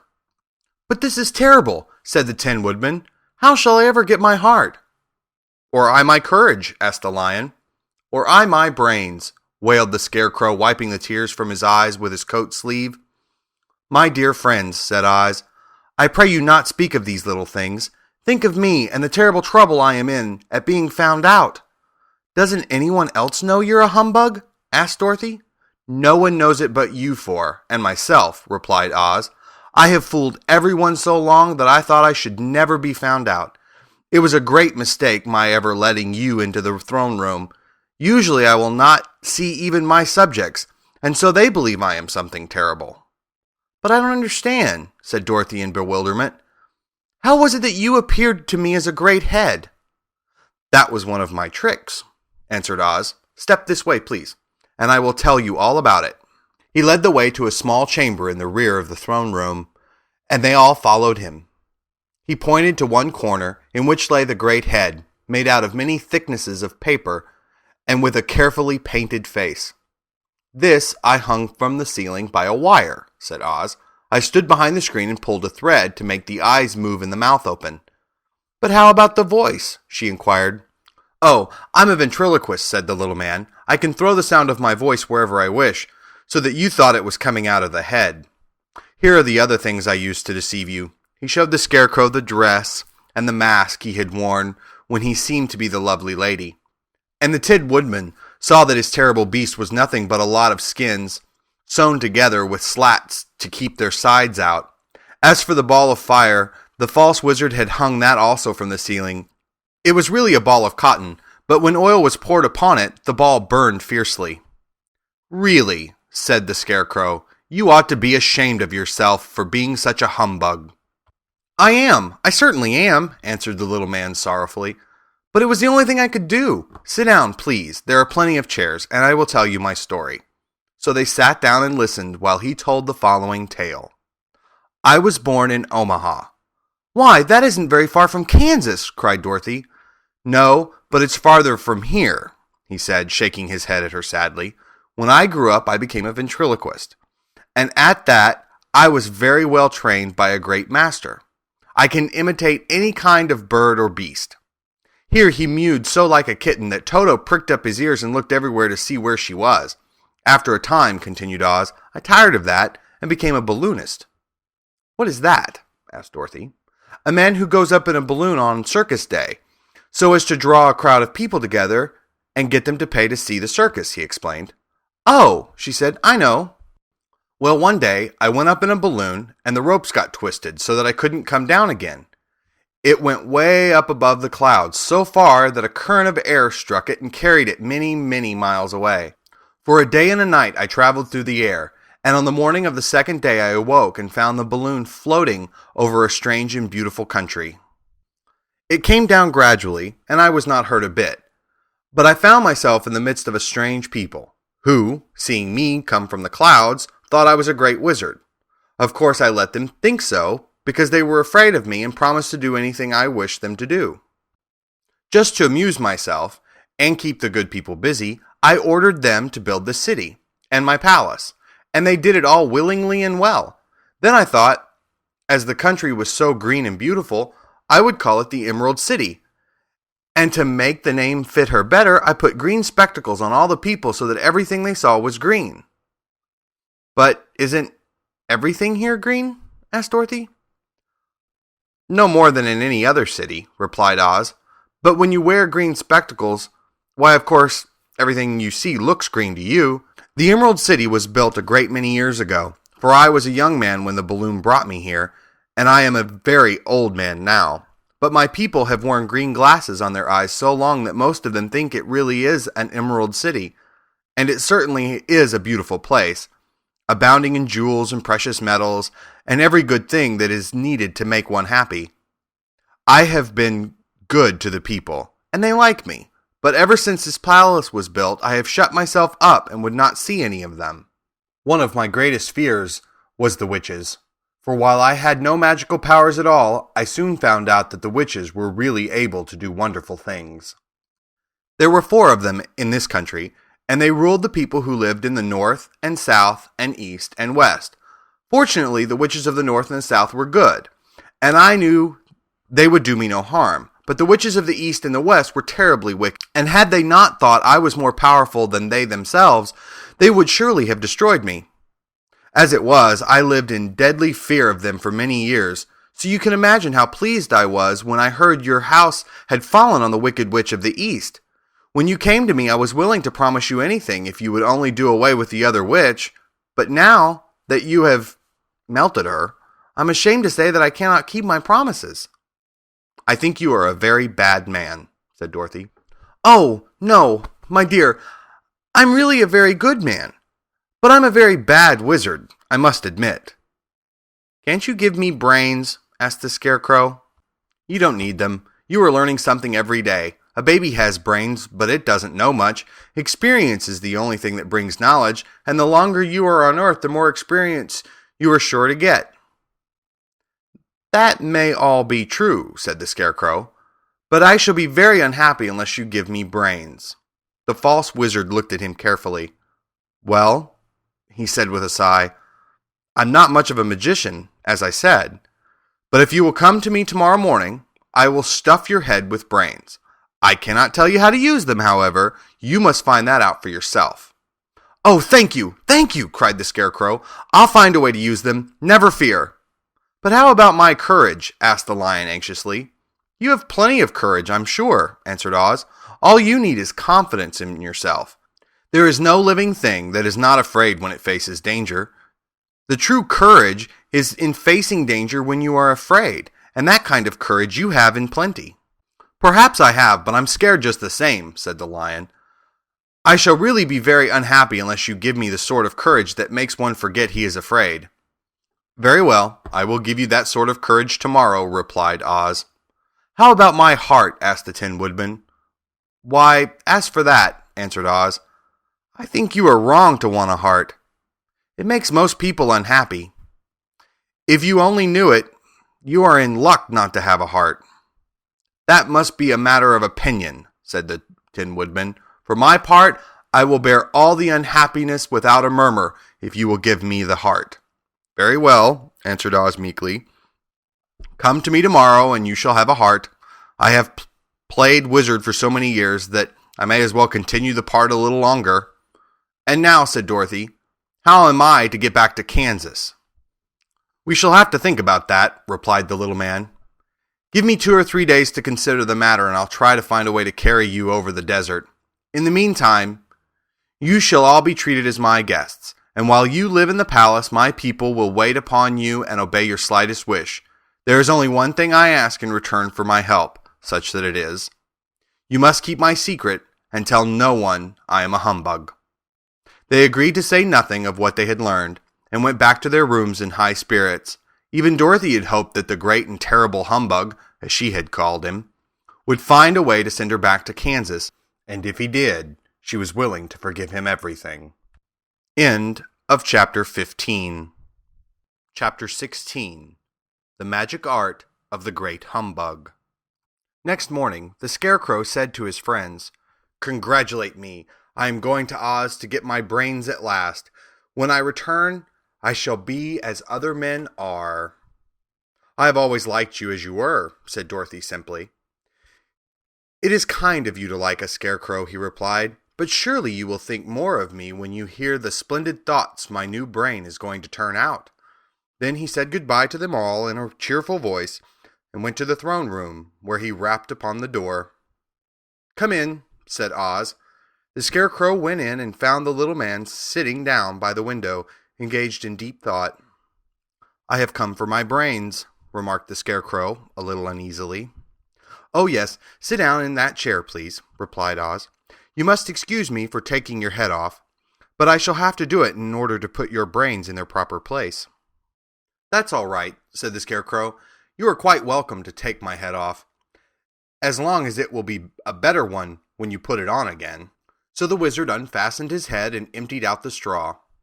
Then he entered the back room and took up a measure of bran, which he mixed with a great many pins and needles. Having shaken them together thoroughly, he filled the top of the Scarecrow's head with the mixture and stuffed the rest of the space with straw to hold it in place. When he fastened the Scarecrow's head on his body again, he said to him, "Hereafter you will be a great man, for I have given you a lot of brand new brains." The Scarecrow was both pleased and proud at the fulfillment of his greatest wish, and having thanked Oz warmly, he went back to his friends. Dorothy looked at him curiously. His head was quite bulged out at the top with brains. "How do you feel?" she asked. "I feel wise indeed," he answered earnestly. "When I get used to my brains, I shall know everything." "Why are those needles and pins sticking out of your head?" asked the Tin Woodman. "That is proof that he is sharp," remarked the Lion. "Well, I must go to Oz and get my heart," said the Woodman. So he walked to the throne room and knocked at the door. "Come in," called Oz, and the Woodman entered and said, "I have come for my heart." "Very well," answered the little man, "but I shall have to cut a hole in your breast so I can put your heart in the right place. I hope it won't hurt you." "Oh, no," answered the Woodman. "I shall not feel it at all." So Oz brought a pair of tinsmith shears and cut a small square hole in the left side of the Tin Woodman's breast. Then, going to a chest of drawers, he took out a pretty heart, made entirely of silk and stuffed with sawdust. "Isn't it a beauty?" he asked. "It is indeed," replied the Woodman, who was greatly pleased. "But is it a kind heart?" "Oh, very," answered Oz. He put the heart in the Woodman's breast and then replaced the square of tin, soldering it neatly together where it had been cut. "There," he said. "Now you have a heart that any man might be proud of. I am sorry that I had to put a patch on your breast, but it really couldn't be helped." "Never mind the patch," exclaimed the happy Woodman. "I am very grateful to you, and shall never forget your kindness." "Don't speak of it," replied Oz.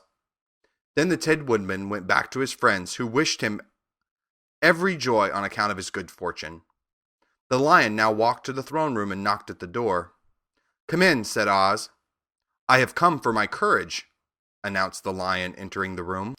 "Very well," answered the little man. "I will get it for you." He went to a cupboard and, reaching up to a high shelf, took down a square green bottle, the contents of which he poured into a green gold dish, beautifully carved. Placing this before the Cowardly Lion, who sniffed at it as if he did not like it, the wizard said, "Drink." "What is it?" asked the Lion. "Well," answered Oz, "if it were inside of you, it would be courage. You know, of course, that courage is always inside one, so that this really cannot be called courage until you have swallowed it. Therefore, I advise you to drink it as soon as possible." The Lion hesitated no longer, but drank till the dish was empty. "How do you feel now?" asked Oz. "Full of courage," replied the lion, who went joyfully back to his friends to tell them of his good fortune. Oz, left to himself, smiled to think of his success in giving the Scarecrow and the Tin Woodman and the lion exactly what they thought they wanted.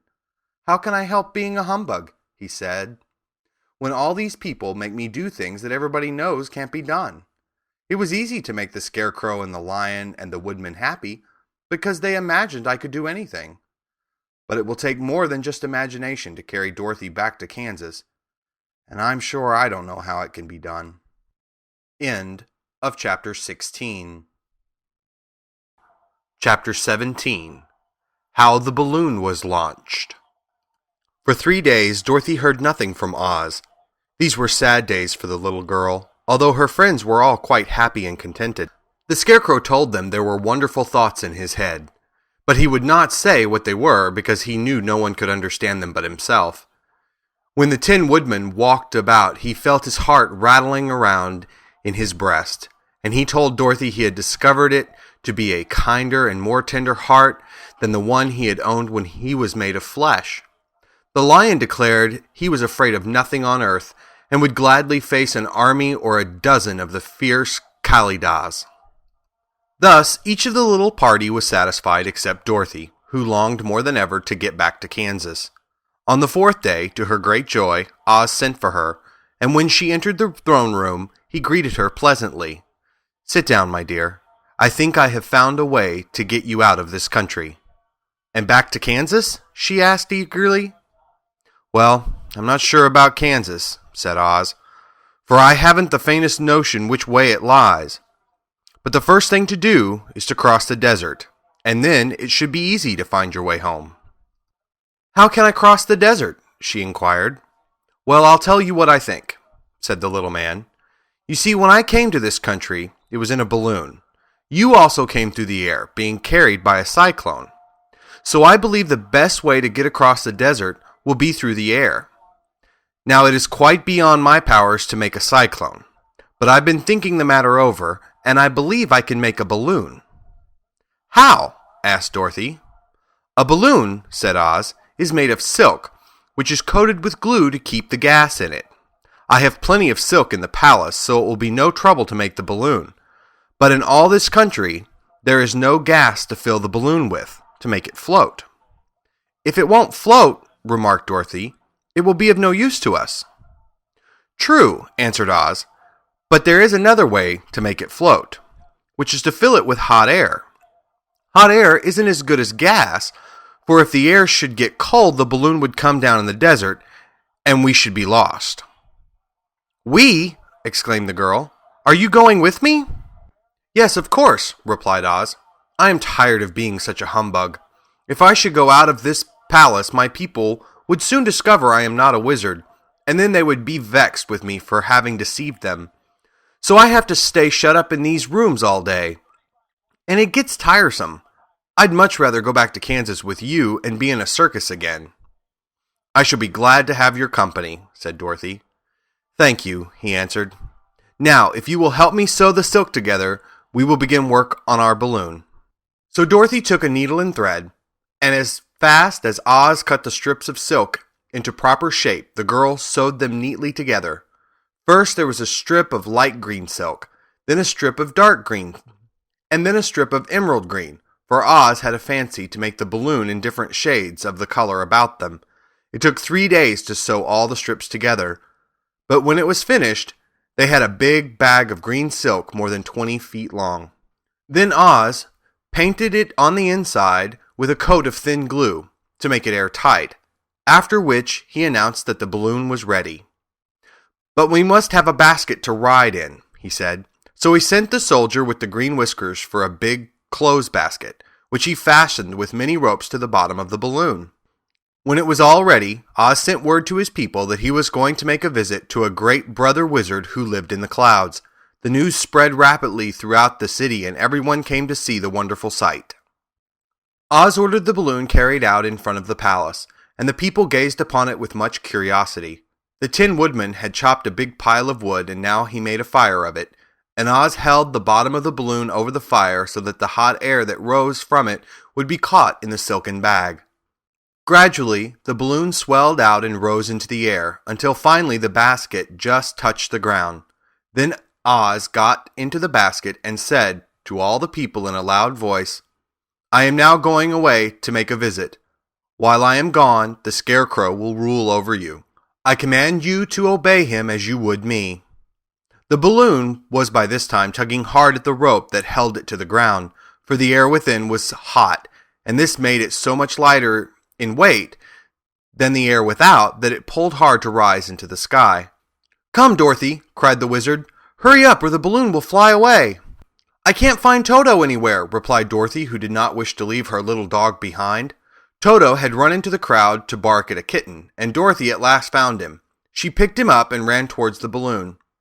She was within a few steps of it, and Oz was holding out his hands to help her into the basket, when crack went the ropes, and the balloon rose into the air without her. "Come back!" she screamed. "I want to go too!" "I can't come back, my dear," called Oz from the basket. "Goodbye!" "Goodbye!" shouted everyone, and all eyes were turned upward to where the wizard was riding in the basket, rising every moment farther and farther into the sky. And that was the last any of them ever saw of Oz, the wonderful wizard, though he may have reached Omaha safely, and be there now for all we know. But the people remembered him lovingly, and said to one another, "Oz was always our friend. When he was here, he built for us this beautiful Emerald City, and now he is gone. He has left us the wise Scarecrow to rule over us." Still, for many days they grieved over the loss of the wonderful wizard, and would not be comforted. End of Chapter 17. Chapter 18. Away to the South.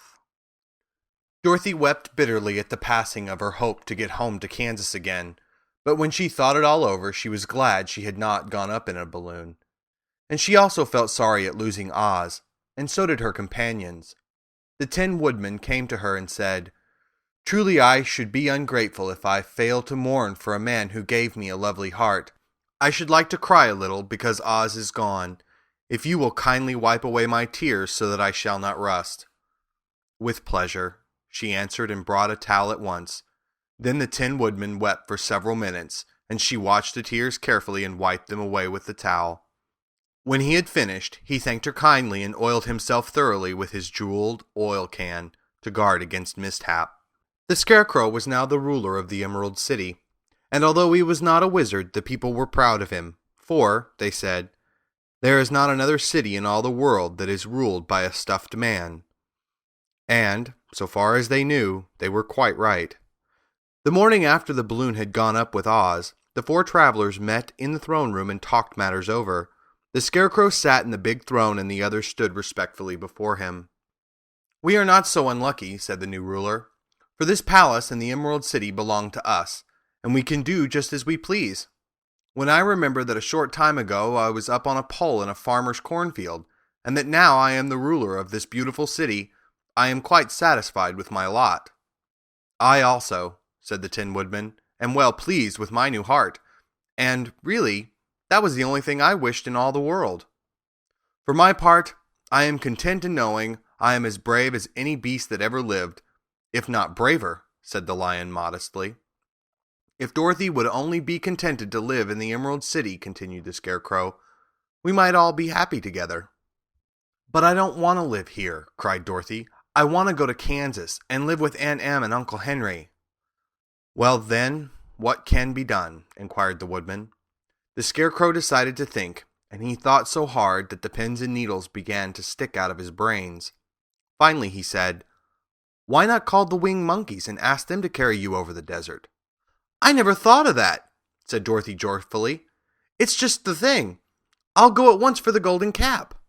When she brought it into the throne room, she spoke the magic words, and soon the band of winged monkeys flew in through the open window and stood beside her.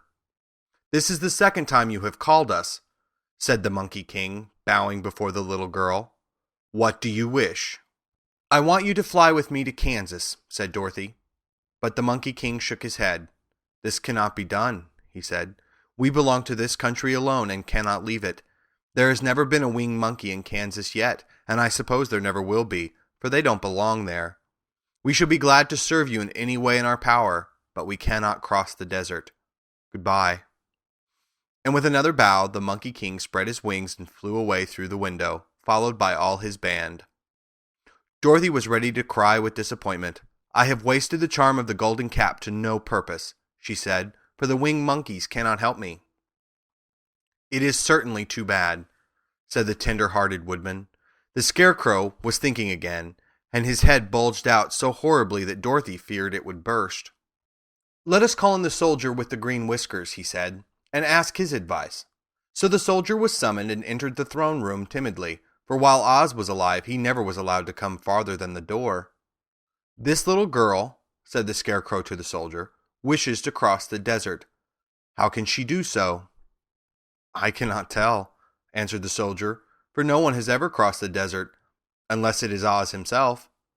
"Is there no one who will help me?" asked Dorothy earnestly. "Glinda might," he suggested. "Who is Glinda?" inquired the Scarecrow. "The Witch of the South. She is the most powerful of all the witches, and rules over the Quadlings. Besides, her castle stands on the edge of the desert, so she may know a way to cross it." "Glinda is a good witch, isn't she?" asked the child. "The Quadlings think she is good," said the soldier, "and she is kind to everyone. I have heard that Glinda is a beautiful woman, who knows how to keep young in spite of the many years she has lived." "How can I get to her castle?" asked Dorothy. "The road is straight to the south," he answered, "but is said to be full of dangers to travelers. There are wild beasts in the woods, and a race of queer men who do not like strangers to cross their country. For this reason, none of the Quadlings ever come to the Emerald City." The soldier then left them, and the Scarecrow said, "It seems, in spite of dangers, that the best thing Dorothy can do is travel to the land of the South and ask Glinda to help her.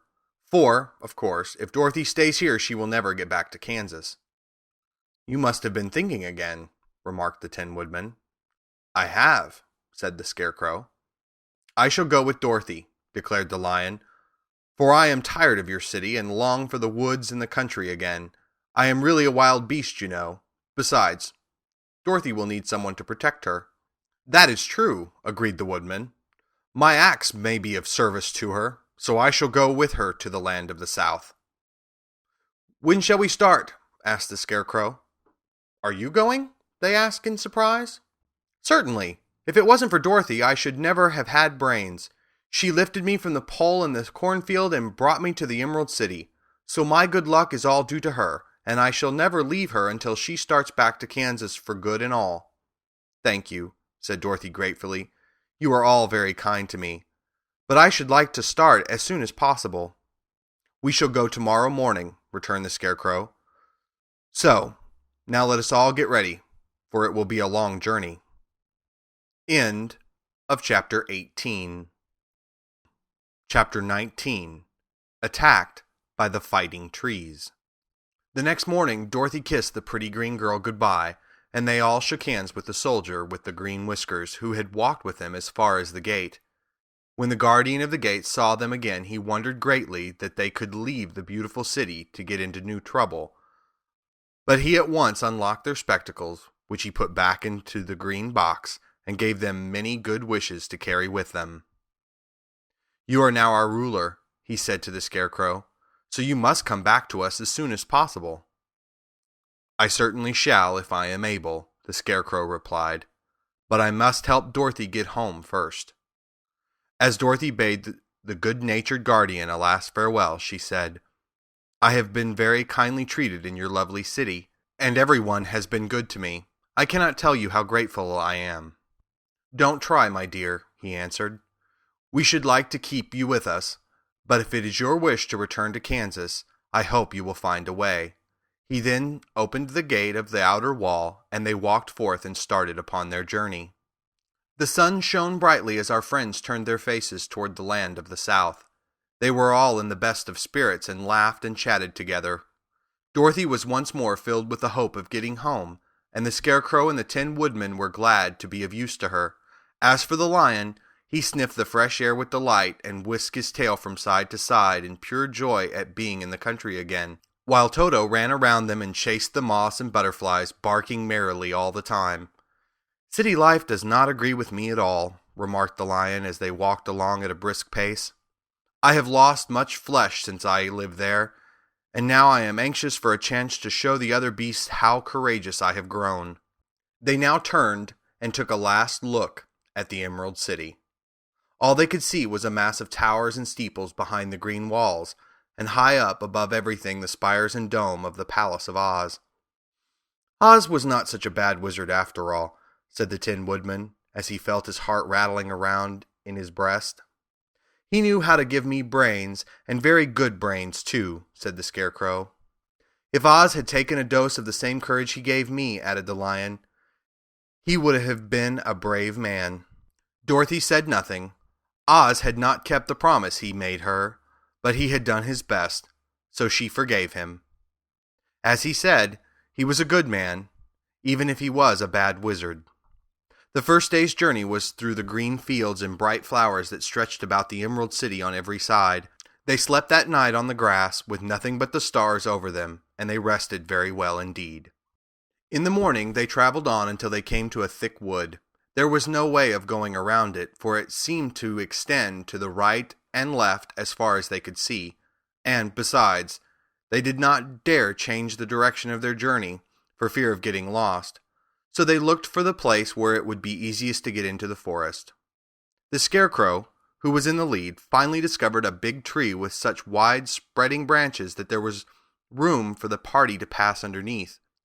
So he walked forward to the tree, but just as he came under the first branches, they bent down and twined around him, and the next minute he was raised from the ground and flung headlong among his fellow travelers. This did not hurt the Scarecrow, but it surprised him, and he looked rather dizzy when Dorothy picked him up. "Is there another space between the trees?" called the lion. "Let me try it first," said the Scarecrow, "for it doesn't hurt me to get thrown about." He walked up to another tree as he spoke, but its branches immediately seized him and tossed him back again. "This is strange," exclaimed Dorothy. "What shall we do?" "The trees seem to have made up their mind to fight us and stop our journey," remarked the lion. "I believe I will try it myself," said the woodman, and, shouldering his axe, he marched up to the first tree that had handled the Scarecrow so roughly. When a big branch bent down to seize him, the woodman chopped at it so fiercely that he cut it in two.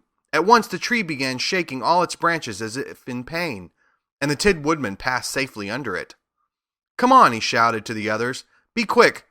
They all ran forward and passed under the tree without injury, except Toto, who was caught by a small branch and shaken until he howled. But the woodman promptly chopped off the branch and set the little dog free. The other trees of the forest did nothing to keep them back, so they made up their minds that only the first row of trees could bend down their branches, and that probably these were the policemen of the forest, and given this wonderful power in order to keep strangers out of it. The four travelers walked along with ease through the trees until they came to the far edge of the wood. Then, to their surprise, they found before them a high wall which seemed to be made of white china. It was smooth, like the surface of a dish, and higher than their heads. "What shall we do now?" asked Dorothy. "I will make a ladder," said the Tin Woodman, "for we certainly must climb over the wall." End of Chapter 19. Chapter 20. The Dainty China Country. While the woodman was making a ladder from wood which he found in the forest, Dorothy lay down and slept, for she was tired by the long walk. The lion also curled himself up to sleep, and Toto laid beside him. The Scarecrow watched the woodman while he worked, and said to him, "I cannot think of why this wall is here, nor what it is made of." "Rest your brains and do not worry about the wall," replied the woodman. "When we have climbed over it, we shall know what's on the other side." After a time the ladder was finished. It looked clumsy, but the Tin Woodman was sure it was strong and would answer their purpose. The Scarecrow waked Dorothy and the lion and Toto, and told them that the ladder was ready. The Scarecrow climbed up the ladder first, but he was so awkward that Dorothy had to follow close behind and keep him from falling off. When he got his head over the top of the wall, the Scarecrow said, "Oh my!" "Go on!" exclaimed Dorothy. So the Scarecrow climbed further up and sat down on the top of the wall. And Dorothy put her head over and cried, "Oh my!" just as the Scarecrow had done. Then Toto came up and immediately began to bark, but Dorothy made him be still. The Lion climbed the ladder next, and the Tin Woodman came last, but both of them cried, "Oh my!" as soon as they looked over the wall. When they were all sitting in a row on the top of the wall, they looked down and saw a strange sight. Before them was a great stretch of country, having a floor as smooth and shining and white as the bottom of a big platter. Scattered around were many houses made entirely of china and painted in the brightest colors. These houses were quite small, the biggest of them reaching only as high as Dorothy's waist. There were also pretty little barns with china fences around them, and many cows and sheep and horses and pigs and chickens, all made of china, were standing about in groups. But the strangest of all were the people who lived in this queer country. There were milkmaids and shepherdesses with brightly colored bodices and golden spots all over their gowns, and princesses with most gorgeous frocks of silver and gold and purple, and shepherds dressed in knee breeches with pink and yellow and blue stripes down them, and golden buckles on their shoes, and princes with jeweled crowns upon their heads, wearing ermine robes and satin doublets, and funny clowns in ruffled gowns with round red spots upon their cheeks and tall pointed caps. And strangest of all, these people were all made of china, even to their clothes, and were so small that the tallest of them was no higher than Dorothy's knee. No one did so much as look at the travelers at first, except one little purple china dog with an extra large head, which came to the wall and barked at them in a tiny voice, afterwards running away again. "How shall we get down?" asked Dorothy. They found the ladder so heavy that they could not pull it up, so the Scarecrow fell off the wall, and the others jumped down upon him so that the hard floor would not hurt their feet. Of course, they took pains not to light on his head and get the pins in their feet. When all were safely down, they picked up the Scarecrow, whose body was quite flattened out, and patted his straw into shape again. "We must cross this strange place in order to get to the other side," said Dorothy, "for it would be unwise for us to go any other way except due south." They began walking through the country of the China people, and the first thing they came to was a China milkmaid milking a China cow.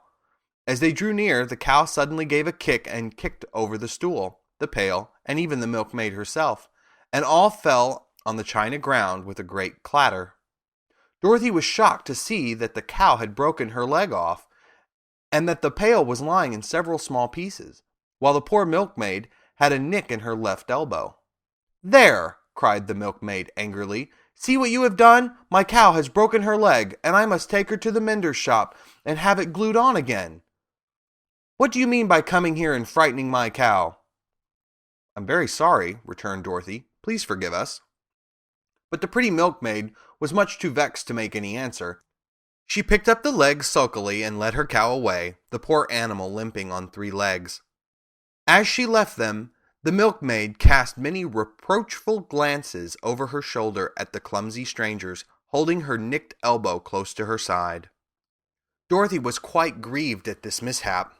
"We must be very careful here," said the kind-hearted woodman, "or we may hurt these pretty little people so they will never get over it." A little farther on, Dorothy met a beautifully dressed young princess, who stopped short as she saw the strangers and started to run away. Dorothy wanted to see more of the princess, so she ran after her, but the China girl cried out, "Don't chase me! Don't chase me!" She had such a frightened little voice that Dorothy stopped and said, "Why not?" "Because," answered the princess, also stopping a safe distance away, "if I run, I may fall down and break myself." "But could you not be mended?" asked the girl. "Oh yes, but one is never so pretty after being mended, you know," replied the princess. "I suppose not," said Dorothy. "Now there is Mr. Joker, one of our clowns," continued the China lady, "who is always trying to stand upon his head. He has broken himself so often that he is mended in 100 places, and doesn't look at all pretty. Here he comes now, so you can see for yourself." Indeed, a jolly little clown came walking toward them, and Dorothy could see that in spite of his pretty clothes of red and yellow and green, he was completely covered with cracks, running every which way and showing plainly that he had been mended in many places. The clown put his hands in his pockets, and after puffing out his cheeks and nodding his head at them saucily, he said, "My lady fair, why do you stare at poor old Mr. Joker? You're quite as stiff and prim as if you'd eaten up a poker." "Be quiet, sir," said the princess. "Can't you see these are strangers and should be treated with respect?" "Well, that's respect, I expect," declared the clown, and immediately stood upon his head. "Don't mind Mr. Joker," said the princess to Dorothy. "He is considerably cracked in his head, and that makes him foolish." "Oh, I don't mind him a bit," said Dorothy. "But you are so beautiful," she continued, "that I am sure I could love you dearly.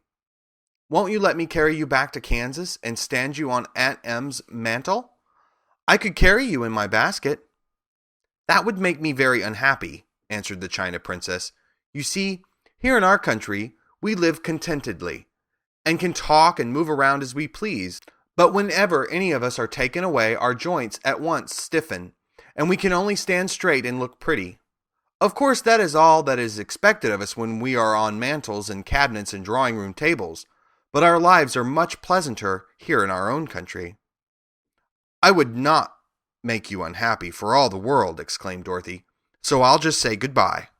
"Goodbye," replied the princess. They walked carefully through the China country. The little animals and all the people scampered out of their way, fearing the strangers would break them. And after an hour or so, the travelers reached the other side of the country and came to another China wall. It was not so high as the first, however, and by standing upon the lion's back, they all managed to scramble to the top. Then the lion gathered his legs under him and jumped on the wall. But just as he jumped, he upset a china church with his tail and smashed it all to pieces. "That was too bad," said Dorothy. "But really I think we were lucky in not doing these little people more harm than breaking a cow's leg in a church. They are all so brittle." "They are indeed," said the Scarecrow, "and I am thankful I am made of straw and cannot be easily damaged. There are worse things in the world than being a scarecrow." End of Chapter 20. Chapter 21. The Lion becomes the King of Beasts. After climbing down from the China Wall, the travelers found themselves in a disagreeable country, full of bogs and marshes and covered with tall, rank grass. It was difficult to walk without falling into muddy holes, for the grass was so thick that it hid them from sight. However, by carefully picking their way, they got safely along until they reached solid ground. But here the country seemed wilder than ever, and after a long and tiresome walk through the underbrush, they entered another forest, where the trees were bigger and older than any they had ever seen. "This forest is perfectly delightful," declared the lion, looking around him with joy. "Never have I seen a more beautiful place." "It seems gloomy," said the Scarecrow. "Not a bit of it," answered the lion. "I should like to live here all my life. See how soft the dried leaves are under your feet, and how rich and green the moss is that clings to these old trees. Surely no wild beast could wish a pleasanter home." "Perhaps there are wild beasts in the forest now," said Dorothy. "I suppose there are," returned the lion, "but I do not see any of them about." They walked through the forest until it became too dark to go any farther. Dorothy and Toto and the lion lay down to sleep, while the woodman and the Scarecrow kept watch over them as usual. When morning came, they started again. Before they had gone far, they heard a low rumble, as of the growling of many wild animals. Toto whimpered a little, but none of the others was frightened, and they kept along the well-trodden path until they came to an opening in the wood, in which there were gathered hundreds of beasts of every variety. There were tigers and elephants and bears and wolves and foxes and all the others in the natural history, and for a moment Dorothy was afraid. But the lion explained that the animals were holding a meeting, and he judged by their snarling and growling that they were in great trouble. As he spoke, several of the beasts caught sight of him, and at once the great assemblage hushed as if by magic. The biggest of the tigers came up to the lion and bowed, saying, "Welcome, O King of Beasts. You have come in good time to fight our enemy and bring peace to all the animals of the forest once more." "What is your trouble?" asked the lion quietly. "We are all threatened," answered the tiger, "by a fierce enemy which has lately come into this forest. It is a most tremendous monster, like a great spider, with a body as big as an elephant and legs as long as a tree trunk. It has 8 of these long legs, and as the monster crawls through the forest, he seizes an animal with a leg and drags it into his mouth, where it eats it as a spider does a fly. Not one of us is safe while this fierce creature is alive, and we had called a meeting to decide how to take care of ourselves when you came among us." The lion thought for a moment. "Are there any other lions in this forest?" he asked. "No. There were some, but the monster has eaten them all. And besides, there were none of them nearly so large and brave as you." "If I put an end to your enemy, will you bow down to me and obey me as king of the forest?" inquired the lion. "We will do that gladly," returned the tiger, and all the other beasts roared with a mighty roar. "We will!" "Where is this great spider of yours now?" asked the lion. "Yonder, among the oak trees," said the tiger, pointing with his forefoot. "Take good care of these friends of mine," said the lion, "and I will go at once to fight the monster." He bade his comrades goodbye and marched proudly away to do battle with the enemy. The great spider was lying asleep when the lion found him, and it looked so ugly that its foe turned up his nose in disgust. Its legs were quite as long as the tiger had said, and its body covered with coarse black hair. It had a great mouth with a row of sharp teeth, a foot long, but its head was joined to the pudgy body by a neck as slender as a wasp's waist. This gave the lion a hint of the best way to attack the creature, and as he knew it was easier to fight it asleep than awake, he gave a great spring and landed directly upon the monster's back.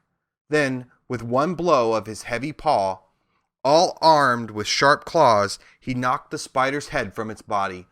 Jumping down, he watched it until the long legs stopped wiggling, when he knew that it was quite dead. The lion went back to the opening where the beasts of the forest were waiting for him and said proudly, "You need fear your enemy no longer." Then the beasts bowed down to the lion as their king, and he promised to come back and rule over them as soon as Dorothy was safely on her way to Kansas. End of Chapter 21. Chapter 22. The Country of the Quadlings. The 4 travelers passed through the rest of the forest in safety, and when they came out of its gloom, saw before them a steep hill, covered from top to bottom with great pieces of rock. "That will be a hard climb," said the Scarecrow, "but we must get over the hill nevertheless." So he led the way, and the others followed. They had nearly reached the first rock when they heard a rough voice cry out, "Keep back!" "Who are you?" asked the Scarecrow. Then a head showed itself over the rock, and the same voice said, "This hill belongs to us, and we do not allow anyone to cross it." "But we must cross it," said the Scarecrow. "We are going to the country of the Quadlings." "But you shall not," replied the voice. And there stepped from behind the rock the strangest man the travelers had ever seen. He was quite short and stout, and had a big head, which was flat at the top and supported by a thick neck full of wrinkles. But he had no arms at all, and, seeing this, the Scarecrow did not fear that so helpless a creature could prevent them from climbing the hill. So he said, "I am sorry not to do as you wish, but we must pass over your hill whether you like it or not." And he walked boldly forward. As quick as lightning, the man's head shot forward, and his neck stretched out until the top of his head, where it was flat, struck the Scarecrow in the middle and sent him tumbling over and over down the hill. Almost as quickly as it came, the head went back to the body, and the man laughed harshly as he said, "It isn't as easy as you think."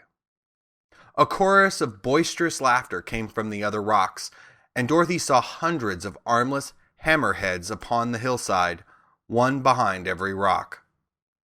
The lion became quite angry at the laughter caused by the Scarecrow's mishap, and giving a loud roar that echoed like thunder, he dashed up the hill. Again, a head shot swiftly out, and the great lion went rolling down the hill as if he had been struck by a cannonball. Dorothy ran down and helped the Scarecrow to his feet, and the lion came up to her, feeling rather bruised and sore, and said, "It is useless to fight people with shooting heads. No one can withstand them." "What can we do then?" she asked. "Call the winged monkeys," suggested the Tin Woodman. "You still have the right to command them once more." "Very well," she answered, and putting on the golden cap, she uttered the magic words. The monkeys were as prompt as ever, and in a few moments the entire band stood before her. "What are your commands?" inquired the King of the Monkeys, bowing low. "Carry us over the hill to the country of the Quadlings," answered the girl. "It shall be done," said the king, and at once the winged monkeys caught the four travelers and Toto up in their arms and flew away with them. As they passed over the hill, the hammerheads yelled with vexation and shot their heads high in the air, but they could not reach the winged monkeys, which carried Dorothy and her comrades safely over the hill and set them down in the beautiful country of the Quadlings. "This is the last time you can summon us," said the leader to Dorothy. "So goodbye and good luck to you." "Goodbye, and thank you very much," returned the girl, and the monkeys rose into the air and were out of sight in a twinkling. The country of the Quadlings seemed rich and happy. There was field upon field of ripening grain, with well-paved roads running between, and pretty rippling brooks with strong bridges across them.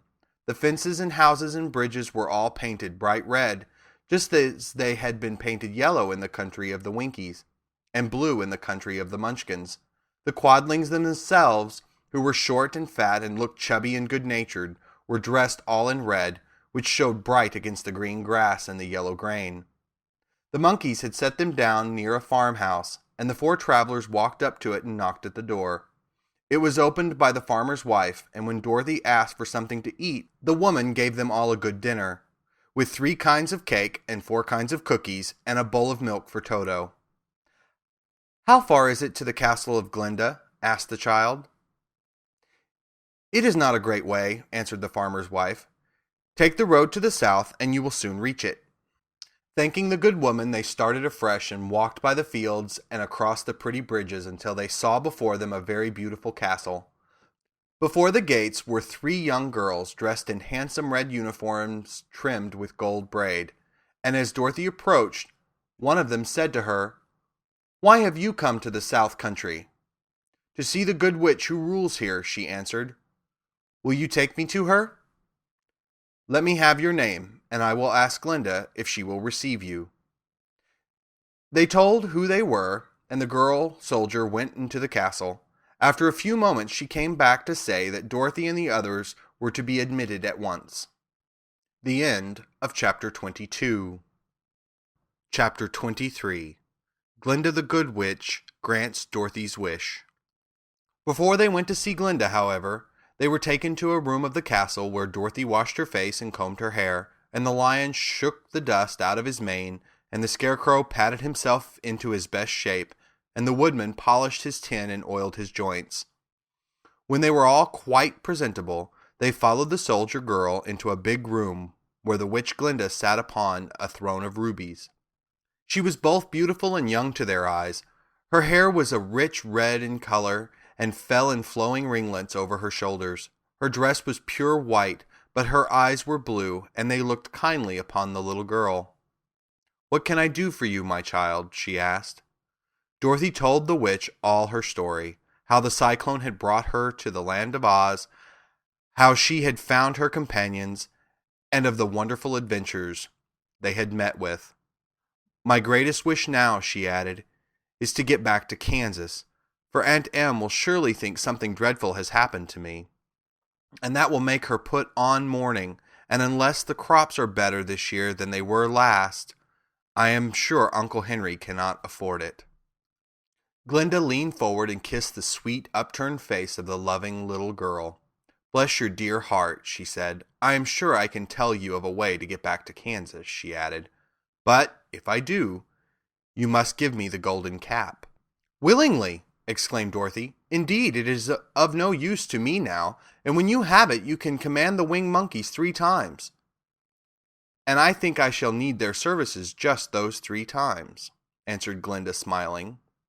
Dorothy then gave her the golden cap, and the witch said to the Scarecrow, "What will you do when Dorothy has left us?" "I will return to the Emerald City," he replied, "for Oz has made me its ruler, and the people like me. The only thing that worries me is how to cross the Hill of the Hammerheads." "By means of the golden cap, I shall command the winged monkeys to carry you to the gates of the Emerald City," said Glinda, "for it would be a shame to deprive the people of so wonderful a ruler." "Am I really wonderful?" asked the Scarecrow. "You are unusual," replied Glinda.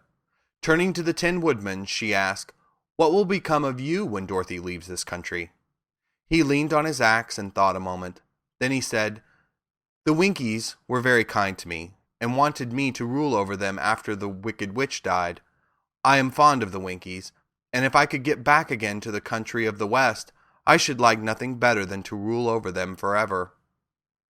"My second command to the winged monkeys," said Glinda, "will be that they carry you safely to the land of the Winkies. Your brain may not be so large to look at as those of the Scarecrow, but you really are brighter than he is, when you are well polished, and I am sure you will rule the Winkies wisely and well." Then the witch looked at the big, shaggy lion and asked, "When Dorothy has returned to her own home, what will become of you?" "Over the Hill of the Hammerheads," he answered, "lies a grand old forest, and all the beasts that live there have made me their king. If I could only get back to this forest, I would pass my life very happily there." "My third command to the winged monkeys," said Glinda, "shall be to carry you to the forest. Then, having used up the powers of the golden cap, I shall give it to the king of the monkeys, that he and his band may thereafter be free forevermore." The Scarecrow and the Tin Woodman and the Lion now thanked the good witch earnestly for her kindness, and Dorothy exclaimed, "You are certainly as good as you are beautiful. But you have not yet told me how to get back to Kansas." "Your silver shoes will carry you over the desert," replied Glinda. "If you had known their power, you could have gone back to your Aunt Em the very first day you came to this country." "But then I should not have had my wonderful brains," cried the Scarecrow. "I might have passed my whole life in the farmer's cornfield." "And I should not have had my lovely heart," said the Tin Woodman. "I might have stood and rusted in the forest till the end of the world." "And I should have lived a coward forever," declared the Lion, "and no beast in all the forest would have had a good word to say to me." "This is all true," said Dorothy, "and I am glad I was of use to these good friends. But now that each of them has had what he most desired, and each is happy in having a kingdom to rule besides, I think I should like to go back to Kansas. The silver shoes," said the good witch, "have wonderful powers, and one of the most curious things about them is that they can carry you to any place in the world in 3 steps, and each step will be made in the wink of an eye. All you have to do is knock the heels together 3 times and command the shoes to carry you wherever you wish to go." "If that is so," said the child joyfully, "I will ask them to carry me back to Kansas at once." She threw her arms around the lion's neck and kissed him, patting his big head tenderly. Then she kissed the Tin Woodman, who was weeping in a way most dangerous to his joints. But she hugged the soft, stuffed body of the Scarecrow in her arms instead of kissing his painted face, and found she was crying herself at this sorrowful parting from her loving comrades. Glinda the Good stepped down from her ruby throne to give the little girl a goodbye kiss, and Dorothy thanked her for all the kindness she had shown to her friends and herself. Dorothy now took Toto up solemnly in her arms, and having said one last goodbye, she clapped the heels of her shoes together 3 times, saying, "Take me home to Aunt Em." Instantly she was whirled through the air so swiftly that all she could see or feel was the wind whistling past her ears. The silver shoes took but 3 steps, and then she stopped so suddenly that she rolled over upon the grass several times before she knew where she was. At length, however, she sat up and looked about her. "Good gracious!" she cried, for she was sitting on the broad Kansas prairie, and just before her was the new farmhouse Uncle Henry built after the cyclone had carried away the old one. Uncle Henry was milking the cows in the barnyard, and Toto had jumped out of her arms and was running towards the barn, barking furiously. Dorothy stood up and found she was in her stocking feet. for the silver shoes had fallen off in her flight through the air and were lost forever in the desert. End of chapter 23. Chapter 24. Home Again. Aunt Em had just come out of the house to water the cabbages when she looked up and saw Dorothy running toward her. "My darling child," she cried, folding the little girl in her arms and covering her face with kisses. "Where in the world did you come from?" "From the land of Oz," said Dorothy gravely. "And here is Toto, too. Oh, Aunt Em, I am so glad to be home again." End of The Wonderful Wizard of Oz by L. Frank Baum. Read by J. Hall.